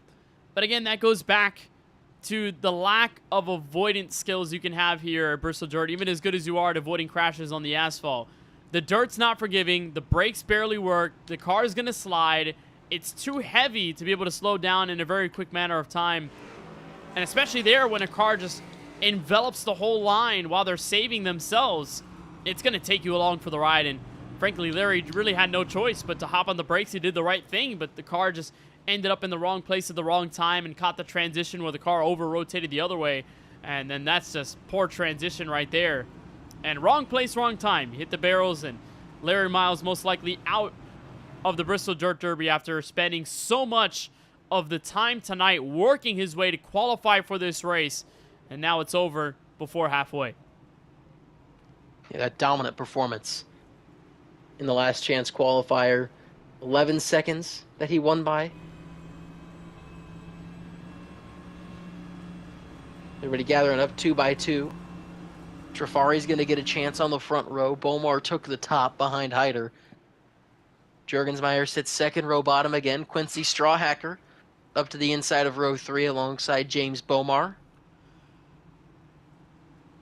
Some new faces trying to break this top 4 that have had a stranglehold on the main event all night long. And this front 4 trying to get a bit of a green flag run to separate themselves from the rest of the pack. Hyder through the restart zone finds the green flag. Back underway at Bristol. And a another perfectly executed restart. Yeah, another good restart from AJ Hyder, and James Bomar hanging tough on the outside, but Trafari just getting the betterment of Bomar there. Sailing in a second, there's the slide job, and that's kind of what you have to do. Use the physicality to your advantage, even if it costs the other driver a bit of time. Bomar still trying to gather it up, and behind them it is open the door for everyone else in the top 5. I'll tell you what, I thought Bomar was destined to hit the pit barrels right there. He missed him by a couple of pixels. Meanwhile, Jonathan Jurgensmeyer trying to keep that 4th spot from James Thurston, who uses the outside cushion to take it away. Jurg has still stayed committed to that inside lane. Not quite been effective. Bomar goes to the bottom on Trafari. Everything stays single file and gets away pretty clean. The top 5 breaking away from the rest of this field, and out in front of all of it is AJ Hyder by a good margin. Well, look at how different these drivers have been trying to drive this track as a result of the wear actually kicking in. That wasn't a factor in the heats. It didn't matter in the LCQ. But now you get a good look at how the drivers react and if they are able to adapt in the right way.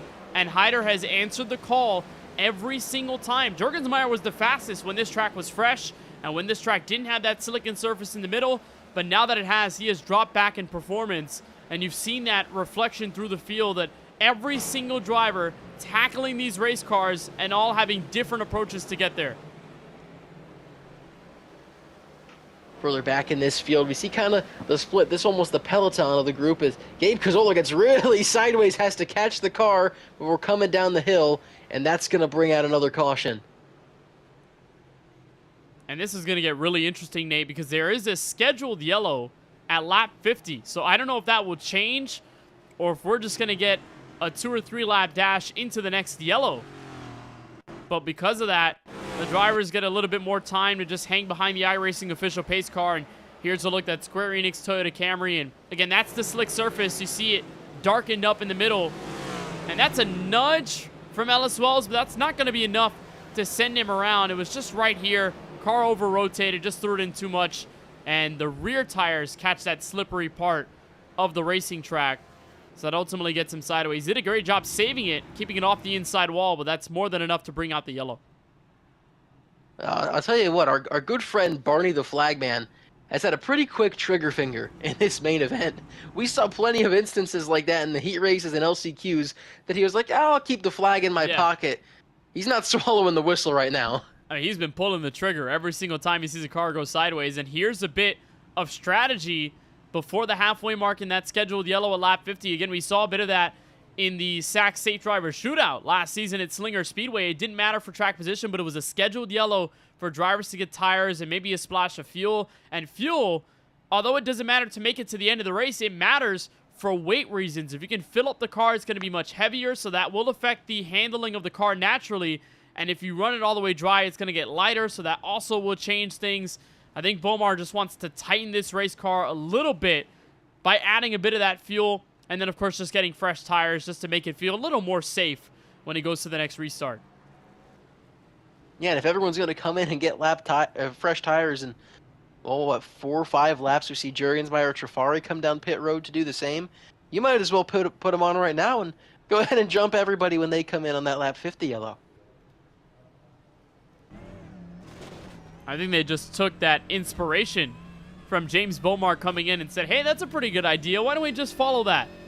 I mean, you don't lose that much here at Bristol. And I think with Trafari, Bomar, and a lot of those drivers at the front, Jurgensmeyer as well, with their overall pace, I'm sure it wouldn't take them too long to make their way through the field. They certainly have been the strongest cars tonight. Although, you take the risk here, even though you've got the choose cone and you've got a chance to put yourself in a place you kind of want to be, inside or outside, you are still at the mercy of whatever chaos can unfold in the mid-pack, while AJ Hyder and Thurston are just waiting a little bit longer until either that halfway yellow or another one for them to come in. Yeah, and that hornet's nest is pretty big. It extends now from the 3rd position all the way back to Ollie Reeves. Those are the guys that have not been in this dominant group at the front of the field. But if you're a Wyatt Roberts or Brad Sawinski, this is a chance for you to get out there and pace yourselves with the fastest cars of the race, not having that much traffic to get through. Hyder finds the green flag. Racing again, Sawinski follows him through. He has nailed these restarts. He's so good at it. Meanwhile, you see everyone 3, almost 4 wide coming out of turn 2. Bomar gets a little squirrely, almost gets up into Duran. Trafari goes back to the inside, sliding it in there. Every lane of this racetrack being used. Well, look at how much of an advantage those cars have. Even on fresher tires, they're able to roll the bottom much better. They're able to be a little more secure even through that slick in asphalt. Now they're going to go spinning. Bomar goes sideways into Wyatt Roberts and everyone else seemingly involved down the hill. And that is, Nate, the risk you take when you come in and lose track position. You're fighting so hard to get it all back, and then it all disappears right in front of you. This takes us to lap 50. So if anything, this is going to replace our scheduled caution.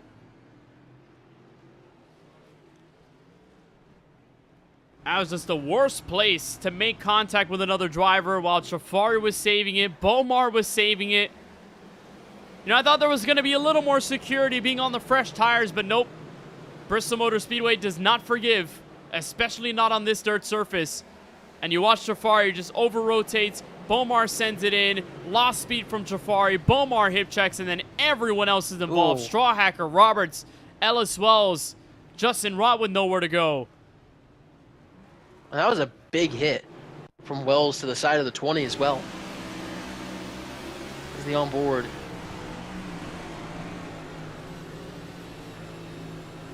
See here, track gets clean. He's really trying to keep pace with this 9 car. That's who he wants to be with. That's who he's racing. Sends it in. And once the 9's in trouble, there's not a whole lot that Bomar can do, is there, Kenneth? He's just kind of along for the ride. Yeah, he's a passenger at that point. And you saw him try to redirect his car, kind of course correct around the 9, or at least just try and soften the blow, but that wasn't necessarily the case to keep him afloat. And a really hard hit there. And I don't think it's going to take Ellis Wells out of this race. He seems to be still on the racetrack. But it will give this opportunity for those drivers who did not come in to now enter pit road. So Thurston comes in. AJ Hyder comes in. And he's back to 6th place. So I think it would have been the smarter decision just to wait until that halfway yellow. Because I guess with the trends, it was going to come out anyway.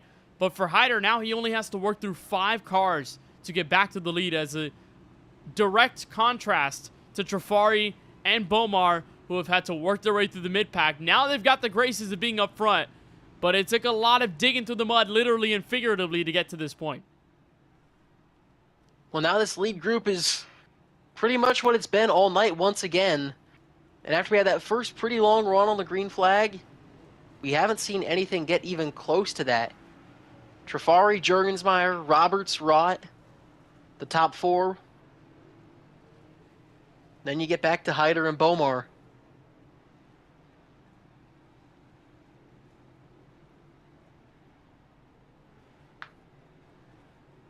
We'll see how it all goes on this restart.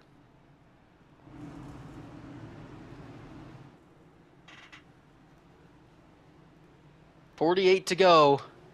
Beyond the halfway point, Trafari finds the green flag, stoic as ever, and pulls away from this field into turn 1.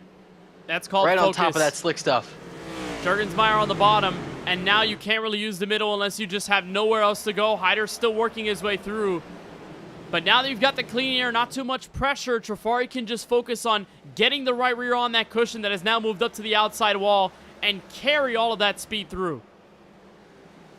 You see how beautifully sideways that car gets. Rott all over the rear end of his teammate Juergensmeyer. And we get another yellow as Rott collects the wall big time.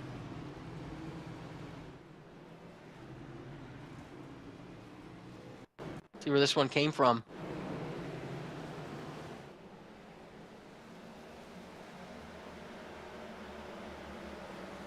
A little deeper in the field here, Sawinski. Say it came from Catches the wall. someone back there. There it is. Oh, there you go. A huge hit, again from Strawhacker, into the 28. Just the price you pay when you're in the middle of this traffic. I mean, it gets so congested. Everyone's chasing the same line.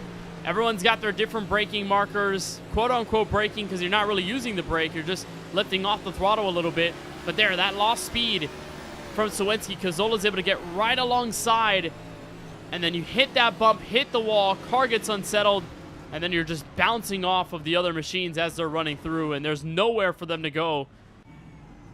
And it's all because of that dirt surface, all that lack of grip that comes from being in the middle of the corner at over 100-ish miles an hour. It's going to result in somebody making a mistake, and a lot of times we'll sweep a few other cars with them. We've seen more than a few of those kind of crashes tonight, and you're these leaders. Look how beat up that 9 car is. It doesn't really matter, because that's the nature of dirt racing. If it's got 4 wheels, it's probably going to run fine. But these leaders, they've got to be hoping to see that green flag stay out a little bit longer than it has been. And there is no one that wants to see a green flag run more than Connor Trafari and AJ Hyder, just with their 2 different scenarios. Trafari in the lead, but Hyder knowing he's probably the fastest car on this dirt surface now that it is worn down over the course of this race.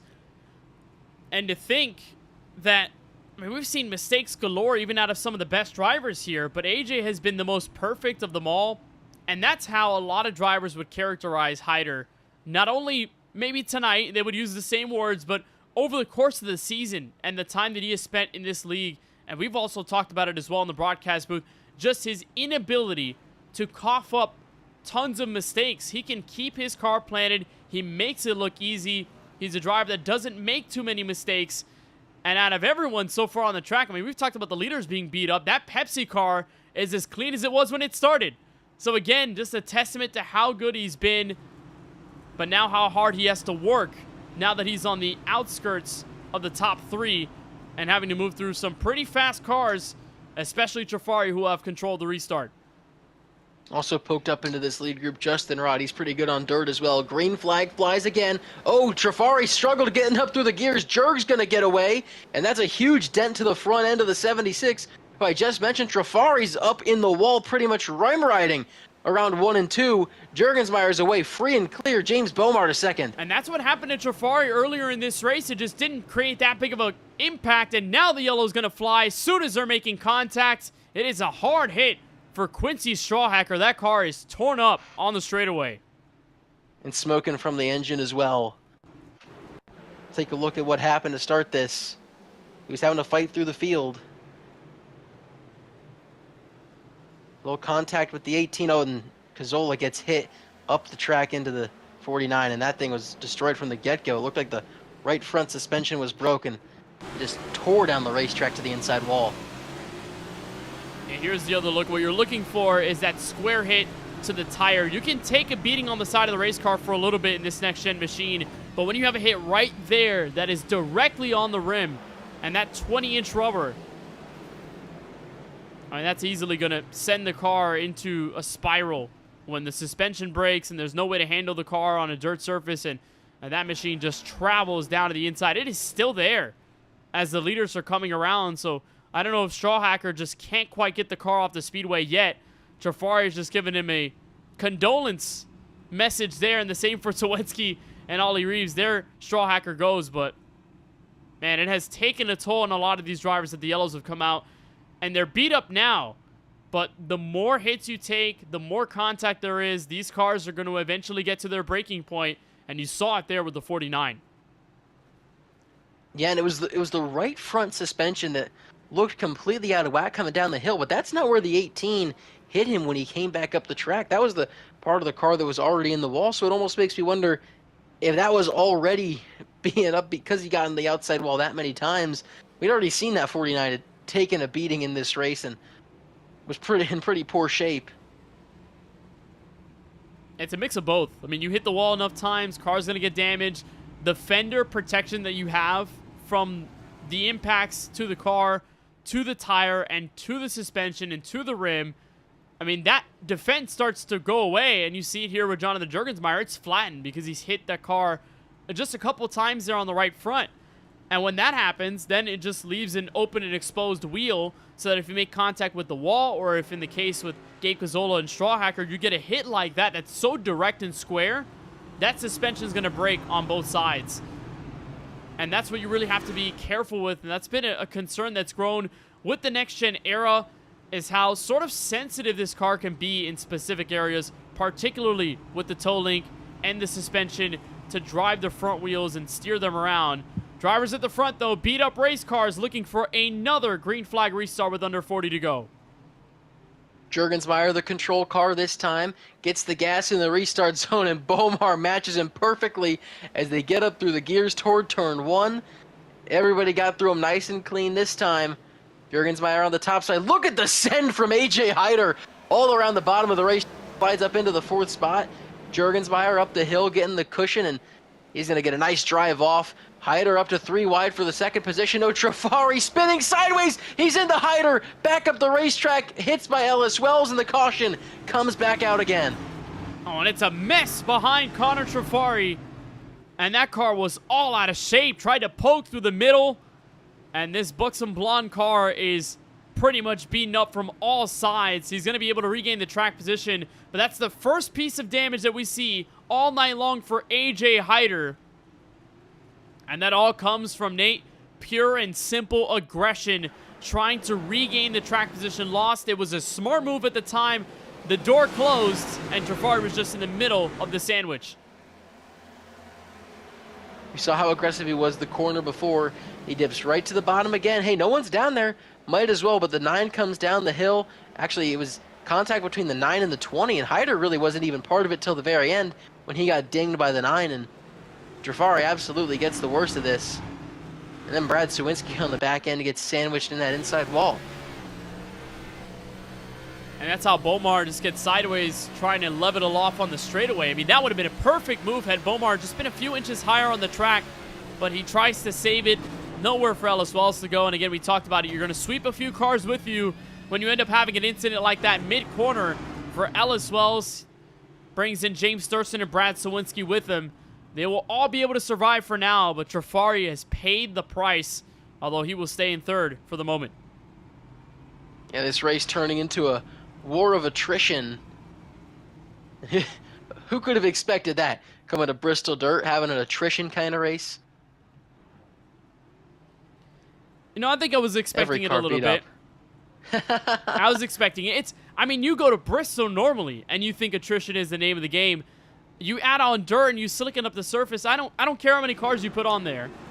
It is still going to be chaotic. You're still going to have damage. You're still going to have these yellows.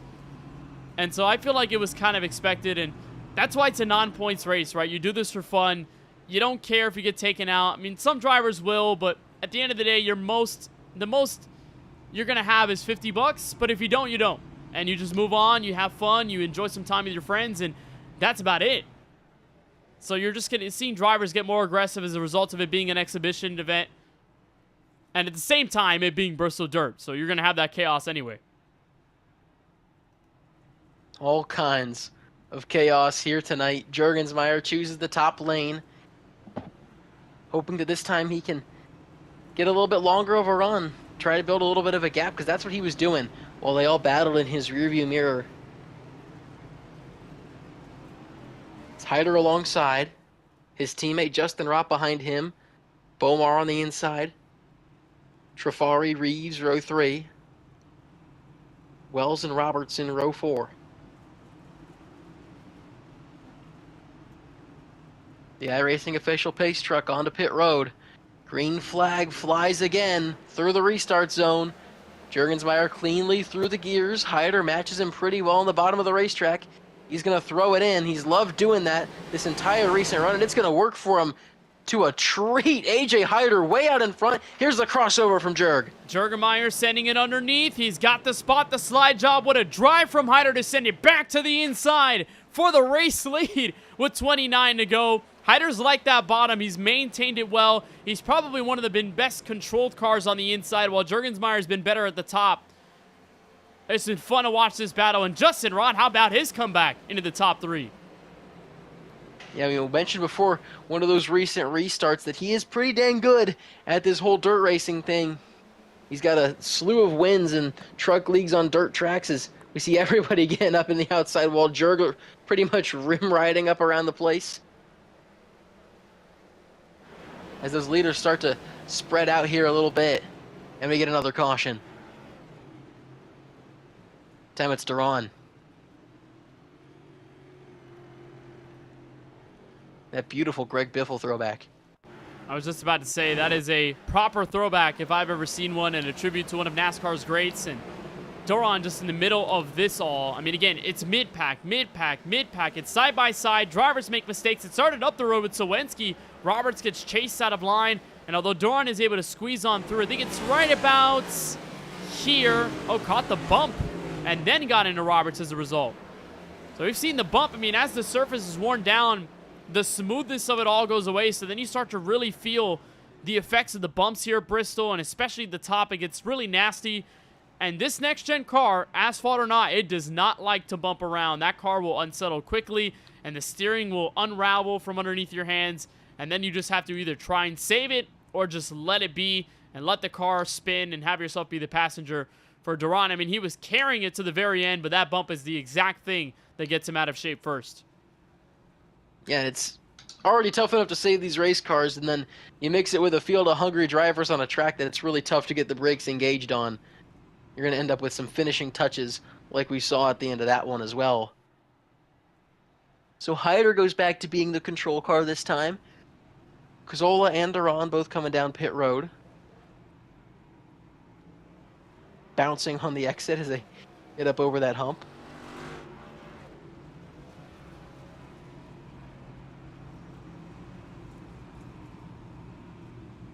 "25 laps to go. 1/4 of the race length. Cautions have bred cautions from the outset.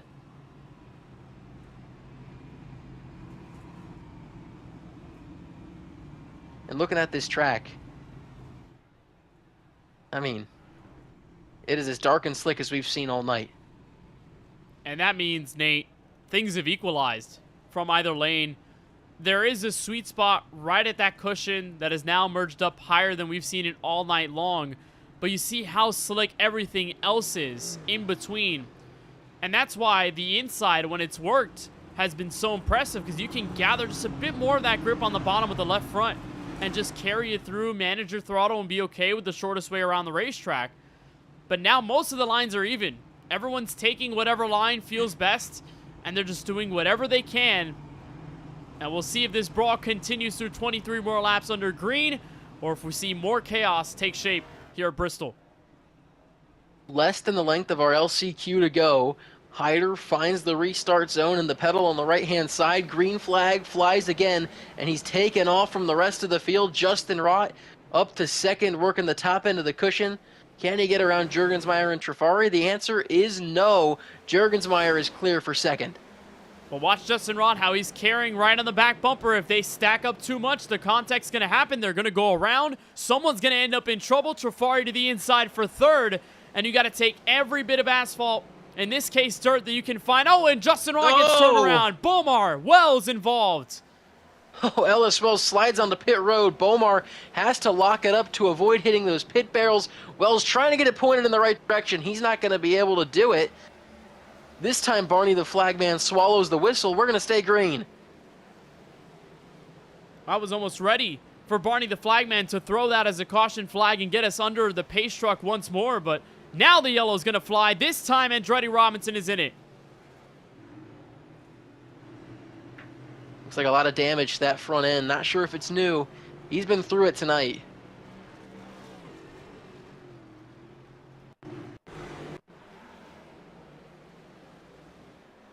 This is him racing with Wyatt Roberts.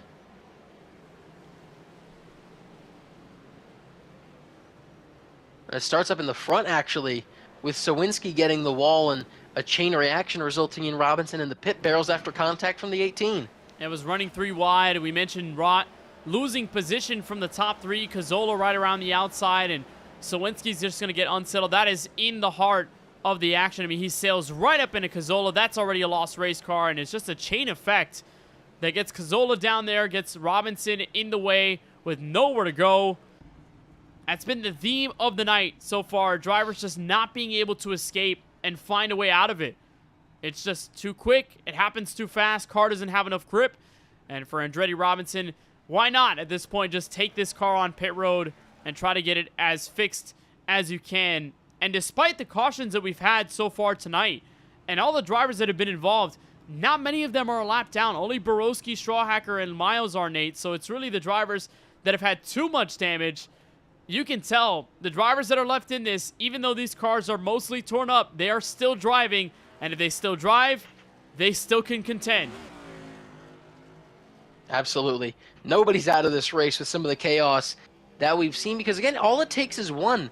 We've seen how fragile tonight these cars can be when it comes to especially those pit barrels, and there's 4 different spots on the racetrack where you could end up hitting them. Now 2 much more likely than the others, but we've already seen that. We've seen some close calls as well. Bomar has had to skirt by them on 2 different occasions in this race. It's not impossible that we see a battle for the lead go sour and there'll be some major contact among these leaders. We've almost seen it on several occasions. And if any of those guys has that kind of trouble, it really opens the door for the rest of the field. I mean, who's to say the top 3 won't just get into each other and all of them will spin? I mean, you go back a few years to one of the first Bristol dirt races back in 2022. What was it? Battle for the race lead that turned into a crash, and then it was that car behind that just kind of took advantage and ended up winning the race. It was just a matter of time before we may see those leaders get a little too aggressive. And with this track surface developed as far as it has been tonight, it could be Hyder, it could be Juergensmeyer, it could be Trafari, it could be anyone at the front that gets together at the right place just for that 3rd or 4th car to make way. 3 of the fastest cars tonight, 1, 2, 3, and to no one's surprise, James Thurston finds himself in contention late. 16 laps to go at Bristol. AJ Hyder blasts off on the restart again. Really good run out of the gate for him. It's side by side for second with Juergensmeyer and Trafari, all chasing after that Pepsi 44. And Trafari gets the wall. You look at that cushion and that darkened piece of dirt on the top end of the racetrack. Look how thin that line is now from how wide it used to be in the expanse that it occupied at the beginning of this race. That's how much this track has rubbered in and has worn in over the course of the night from all of these cars taking different lines. Thurston's up high. Trafari's fallen back. And this is the first time Hyder can really see daylight. He's up by nearly a full second. Yeah, AJ Hyder has taken off from the rest of this field as we get into 14 laps to go, shorter than the distance of our heat races. Hyder is checked out, and even with Juergensmeyer, as we have a caution. Once again, trouble in the mid-pack. Roberts and Wells coming together.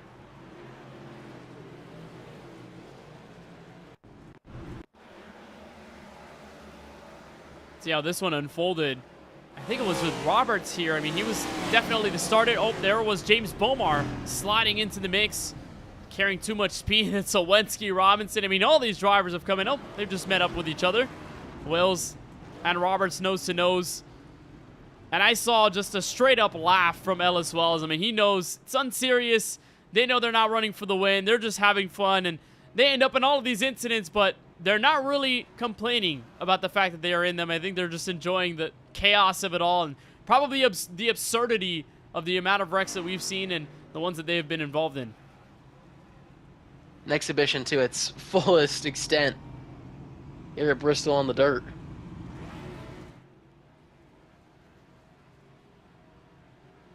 It'll be around 10 laps to go when we come back racing. It's really been these two, the story of this race. Bomar and Trafari have had speed, but for the most part, these guys have been out front. Almost 30 laps led for Jonathan Juergensmeyer after starting from the pole. And he had that speed to take off on the opening run of the race and struggled to contain the lead since then. But he's been fighting up in the top 5 pretty much the rest of the way, even as this track has had that giant rubbered-in strip take up the majority of the racing line. And what it shows you, Nate, is that the heats, in a way, do end up transferring to the feature in terms of driver performance. I mean, Hyder was up there with Connor Trafari for the entirety of their respective heat. Jonathan Juergensmeyer dominated. He won in this race tonight. And so far has just hung tight with the likes of Hyder and Trafari and the rest of the leaders, even through all of the chaos. And so it is reflective of their overall speed and discipline here on this dirt surface. It's just the yellows that have prompted all of this closeness between them, the further desperation, the further aggression, and at least for the leaders, not a proper chance to create elbow room and pull away. I think Hyder for a moment let his shoulders relax and just sat back in his seat as he was driving the car for a split second. He was up by a second. He had elbow room to move around, but then the cautions bring him right back into this moment where he has to play defense and master another restart. Every time the leader's been able to get away tonight, they have gotten away and not been touched for the remainder of that green flag run. Haven't seen it a whole lot in the main, but we saw it in the heats and the LCQ. It'll be 9 laps to go when AJ Hyder hits the start-finish line. Restart once again in the main event. He's driving away again. Clear by a couple car lengths by the time they hit turn 1. Jurgensmeyer sends it to the bottom of the racetrack, trying to get clear for second if he can. He might be able to put up a fight. He does, but Hyder already gone by a couple of car lengths. And you see the switch of lanes from the leader, and Hyder, he takes the bottom early on, takes the top if he has to play defensive. But now another yellow will bring us under the iRacing official pace truck as we get closer to possibly overtime at the end of this. And I want to bet some of the same characters that have been involved, Nate, for a lot of our incidents tonight. And we just happen to be correct. Cody Riveras, Andretti Robinson, Ellis Wells, the trio that's involved this time. Yeah, also synchronized spin for the 45 and the 36 as they roll through that corner. Take another look at this, on board with that 36.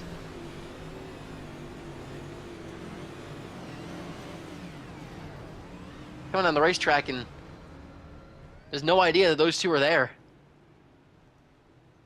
Well, that was a beautiful synchronized spill by both of those Fords. I'd give them a 10. I think they would win a gold medal. Synchronized dirt spinning. I think so. We got to get that. You think that's a Summer Olympics or a Winter Olympics event? I think given that it's dirt, I want to say it's a summer event.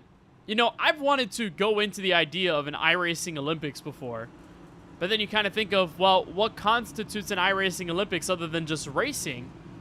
You know, I don't know if there's a way we can do a blowover contest. I don't know if we could do a spinning contest. I don't know if we could do random combo, lap time attacks. But a great synchronized run by Riveras and Robinson, two drivers that have enjoyed different types of success this season. Riveras winning at Adelaide and Robinson winning the Midseason Madness tournament, and alongside Cody being able to get into the Eliminator chase that we'll see next week. I like that idea, the iRacing Olympics. Put that on the shelf and come back to that at a later date. I think that might have some legs to it, Kenneth. It's an idea. It's an idea. The only problem is that we can't call it the Olympics, because I think the IOC would probably set us ablaze if that was the case. Well, there's different ways to get around that. We can find a. Maybe as long as we another don't use the logo, name. we'll be fine. We'll see. These drivers are getting offset like the Olympic rings as they go side by side to pick their lanes. There'll be 4 to go when we hit the line. You never know what can happen in these late race restarts. We've seen runs get up to 4 laps, Kenneth, so it's no guarantee that another caution comes out. And it's all to play for. And if you don't think these drivers are going to be aggressive from as deep in the field as they can be, think again. Hyder and Jurgensmeyer the front row, Thurston and Trafari behind them. After that, Justin Rott, Ollie Reeves. Into the box one more time. Hyder slams the gas and launches off into turn 1. Maybe his best restart of the night at the most crucial moment. Side by side for second, Jurgensmeyer and Trafari. They're going to get that settled out by the time they hit turn 3. Thurston trying to join the party right behind them. Trafari washes up just a little bit. Now it's going to be completely clear for Jurgen, second place. 3 laps to go. 3 wide further behind.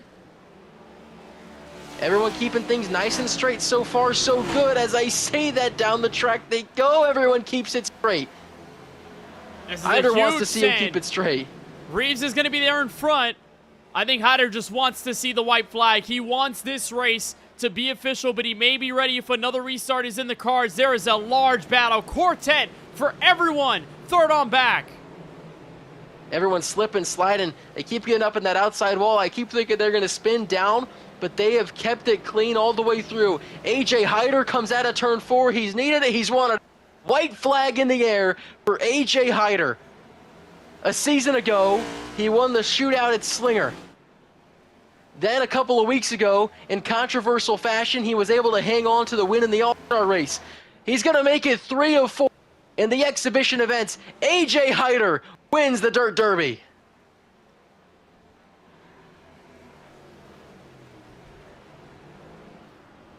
And everyone slips, slides, spins, and crashes behind him.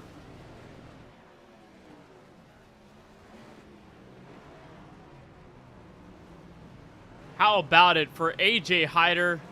Uprise Motorsports, they get another win, even if it's unofficial. And an all-star win into a Dirt Derby win. That's a lot of cash in the pocket of AJ Hyder. And just perfection there on that final stint. He had the best restart when it mattered most inside 5 laps ago. He sailed away from the field. No way for any driver to give him a resistance or response. And he just pulled away. I think he was praying with his fingers, Nate, that a yellow would not come out to force him into another restart. And that exactly did not happen, and Hyder is able to celebrate the win tonight from the dirt. He was money on restarts all race long, and he's money on restarts in general on iRacing, but that last one was something extremely special. I mean, he just took off like a rocket ship the moment they hit that box, and he never once looked back. Let's take another look. And that's just perfection right at the beginning of the restart box. And that car is out of there. And you try to let second and third engage in battle. Trafari and them are still going up at it. And that's more than enough to slow them down, bring Hyder within range just to pull away. And that's exactly what Hyder does. Just does exactly what he's done best all season long. Just be the best, be the most composed, be the most consistent, and be able to come away with the win. Comes away with the win in second place, Connor Trafari. Third, Jonathan Juergensmeyer after a nice race, James Thurston. In fourth, Gabe Cazola, attaboy, comes home in P5. Justin Rott, sixth. Ollie Reeves in seventh. Wyatt Roberts in eighth. Brad Sawinski in ninth. And after a long night, Andretti Robinson rounds out our top 10. And then the rest of this field, Michael Walls 11th, Ellis Wells in 12th, Austin Duran, James Bomar, Cody Riveras. And the top 15 wraps up there. Quincy Strawhacker, Nicholas Borowski, and Larry Miles involved in pretty sizable accidents that took them too much damage to repair. They were out of the race very early on. What a race from Bristol on the dirt. The Dirt Derby did not disappoint, and it hardly ever does, especially when we get these exhibition events out here. We talked to him pre-race. We're bringing him back up into the booth. It's our race winner, AJ Hyder. And you nailed restarts all night long, AJ, but especially that last one. You took off like a rocket ship. Take me through what's going through your mind on all these restarts. Yeah, how about that? We got another one. Yeah, I knew we had the best car in restarts. Like, it just fired off better than anyone could. We were able to figure out something that I don't think anyone else really did. But, yeah, I knew if I could just get on the front row and just do my normal restart the way I was doing them, then all I had to do was just slide up in front of the guy and we would clear him. But that's exactly what happened with Jurg right there on that last little half that we had there. It was just all about managing the lead on those restarts, and yeah, thankfully that's what happened. We got one. You know, we mentioned pre-race, you'd won a handful of recent exhibition races from last year's shootout at Slinger to the All-Star race this year. You had another one. How's it feel? It's pretty cool. Again, I would wish they'd be points races. These don't really count for much except for the money. It's probably going back in the old savings account, I guess. But yeah, hopefully we can carry this momentum into the playoffs and start getting some points wins. And you mentioned that momentum for the playoffs. How important is that, knowing how competitive these eliminator chases tend to be? And really, as long as you make it to the SAAC 6, you've got a chance to go win it all in the finale. Yeah, exactly. That's really all that matters, is just getting to the SAAC 6. I think if we can do that, then we just have an equal shot as anybody else.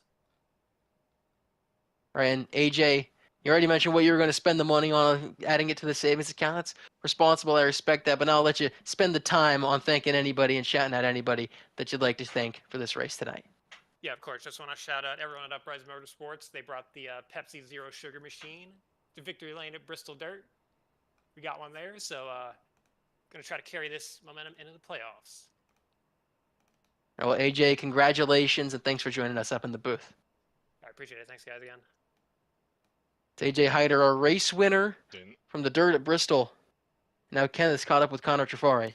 Joined by the second place finisher, Connor Trafari. How about a 1-2 finish for Uprise Motorsports? A great team effort there. But Connor, you led a few laps. You were up at the front, a beat-up race car at one point. What did you see there on that final restart and holding on the runner-up spot? Chaos. I mean, with that track state that we had, it really turned into kind of a one-lane racetrack, and the only really way to pass was to just send it on the bottom and hope it stuck and you could kind of slide job the guy above you. But that's exactly what I did on the restart. I got a good start behind, I think it was Jurg. I was on the bottom, I'm pretty sure, and I was able to kind of keep up with him and then eventually get enough of a run to send it to his inside and make the pass work. But yeah, props to AJ. He was fast all night, and he really adapted to the track change. All about adaptation, all about attrition at the same breath. And you said one-lane racetrack, how it developed so quickly. What did you note there from those early stages, from the heats and the first laps of this feature where felt like any lane was viable, and then all of a sudden that top became so powerful as the middle got slick? Yeah, I mean, I think Bristol Dirt's always been like that. I know I always did a lot of Bristol Dirt whenever the real life series would go there in the official series. I always did the A fix and the C fix whenever they ran. I loved doing Bristol Dirt, but that's always kind of like the thing here. You know, you kind of run the middle, really wherever the cushion is with your right rear, and then eventually when it starts to move up, you just kind of follow it up. And then it eventually gets to a point where it doesn't go up any farther and it starts to get a little bit bumpy up there and the bottom's all slick, it's all rubbered in, and at that point it's just kind of a race of attrition like you saw with multiple wrecks today, including myself. I was not too proud of that one, but yeah, it was definitely very interesting for sure. So Connor, you move into next week, Eliminator Chase once again, chance to go back-to-back in SAAC Cup Series titles, Las Vegas Motor Speedway. What do you make of there in the preparation to make another run at a title? Yeah, I mean, honestly, I really don't think my mile-and-a-half pace is really the best it could be. I think I burnt my stuff a little bit too much whenever I race at a mile-and-a-half. So I feel like Vegas is always a little bit better for me than some of the other ones. So we'll definitely see how that goes. But definitely some layered tracks on the schedule I'll circle before Vegas. All right, Connor, well, a little bit of momentum here. Second place in the Bristol Dirt Derby. Before we let you bounce, anyone you want to give a shout-out to or thank for tonight? Yeah, big shout out to AJ, big winner of the race, got us the 1-2. Big shout out to Thurston as well. He got fourth. He's kind of like our Alliance teammate this season so far. Big shout out to Lot 9 Brewing. They've been the main sponsor of the car. And shout out to Chris Dilly for making all the schemes that I run this league. Let's see. Big shout out to y'all for the broadcast, for sure. Love going back and watching it after the races. Big shout out to Cody and all the admins that put on this league. You know, it's really generous that Cody will put up $50 for a dirt derby. That's not even an official points race. So big shout out to him. It was a lot of fun. And big shout out to my parents. I know they're watching. And early Mother's Day. Happy early Mother's Day to my mom. I'm going back home to see her this weekend, so that should be a blast. Well, Connor, as always, we very much appreciate the time spent talking with you. Congratulations on the second place finish here at the Bristol Dirt Derby. A happy Mother's Day to you this weekend, and we'll see you next week. Appreciate it. See you all next week. Connor Trafari ends up second place, and even with the damaged race car, was able to rebound at the end of it all. One of the fastest cars all night long, Nate, was Jonathan Jurgensmeyer, and you're with him. Yeah, Jurg, congratulations on a nice top three finish. Great run all race, and you were fighting with a lot of those guys up front. Take me through those battles. Yeah, it was fun. I don't know why, but I feel like I'm pretty good at dirt in the next gen, which is a combo that we do not race very often. But yeah, I thought I was pretty fast, and you know, racing with all those quick guys. I haven't had the best season, so being able to race with those guys is pretty neat, and I hope we put on a good show. You know, when we saw visually the track change in that middle part of the racetrack get really slick, and that slick band eventually just get huge and pretty much cover the entire racing line, early on you were really good at commanding that middle. How did the track change, and how did you have to adapt to it? Yeah, we in the heats and qualifying, uh, it was a fresh track, so I just ran the bottom, and I was on pole by 2/10, and I couldn't believe it. And in my heat, I feel like I was unbelievably fast, and then as the top started to come in, I wasn't really good at the top as much, and guys like Bomar and Hyder could really run that top well, and that's when I started to fall back a little bit, and then after that, the halfway yellow, I started to figure out the top a lot better, and that kind of helped me maintain my position a little more. And I had a really good opportunity. I got the lead after Connor missed a shift on a restart, but AJ was just unbelievable on the restarts all race long, and he got me into turn one. And from there, I wasn't gonna beat him on a restart. I wasn't. I mean, he was really good. So coming up third, I guess Rafari did pass me. I kind of forgot about that, but coming up third, it's pretty neat. I thought it was a really fun race. The cautions were kind of annoying, but the racing overall was just really fun to me. And you mentioned not having the greatest season so far. You come into the Eliminator Chase 8th in points. You made it all the way to the SAAC 6 last season. You had a chance late in that Auto Club race. What's it going to take over the course of the next 6 races to get back into that position? I just need to qualify better. I feel like that's been what's killing me a lot lately. Charlotte, I qualified well, and I got damaged lap 1, and with the single file restarts, when you're in the back, it's unbelievably tough. So, just trying to put myself in a good position with track position, and just doing what I do. I feel like this is a decent chase schedule for me. Dover and Martinsville are kind of iffy. I think it could go really either way there, those places, but just work on really just finishing these races. And there's been a lot of races where I've been not very fast this season, and I've snuck out of top 10. So just keep doing that, keep putting myself in position. I feel like it's gonna be tougher than last year to make the final 6, but I'm excited to give it a go.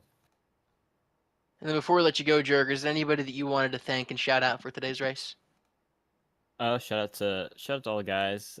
Justin, Gabe, who got a top 5, pretty neat, pretty awesome. Micah, who else is in there? And that's about it. Shout out to Jared.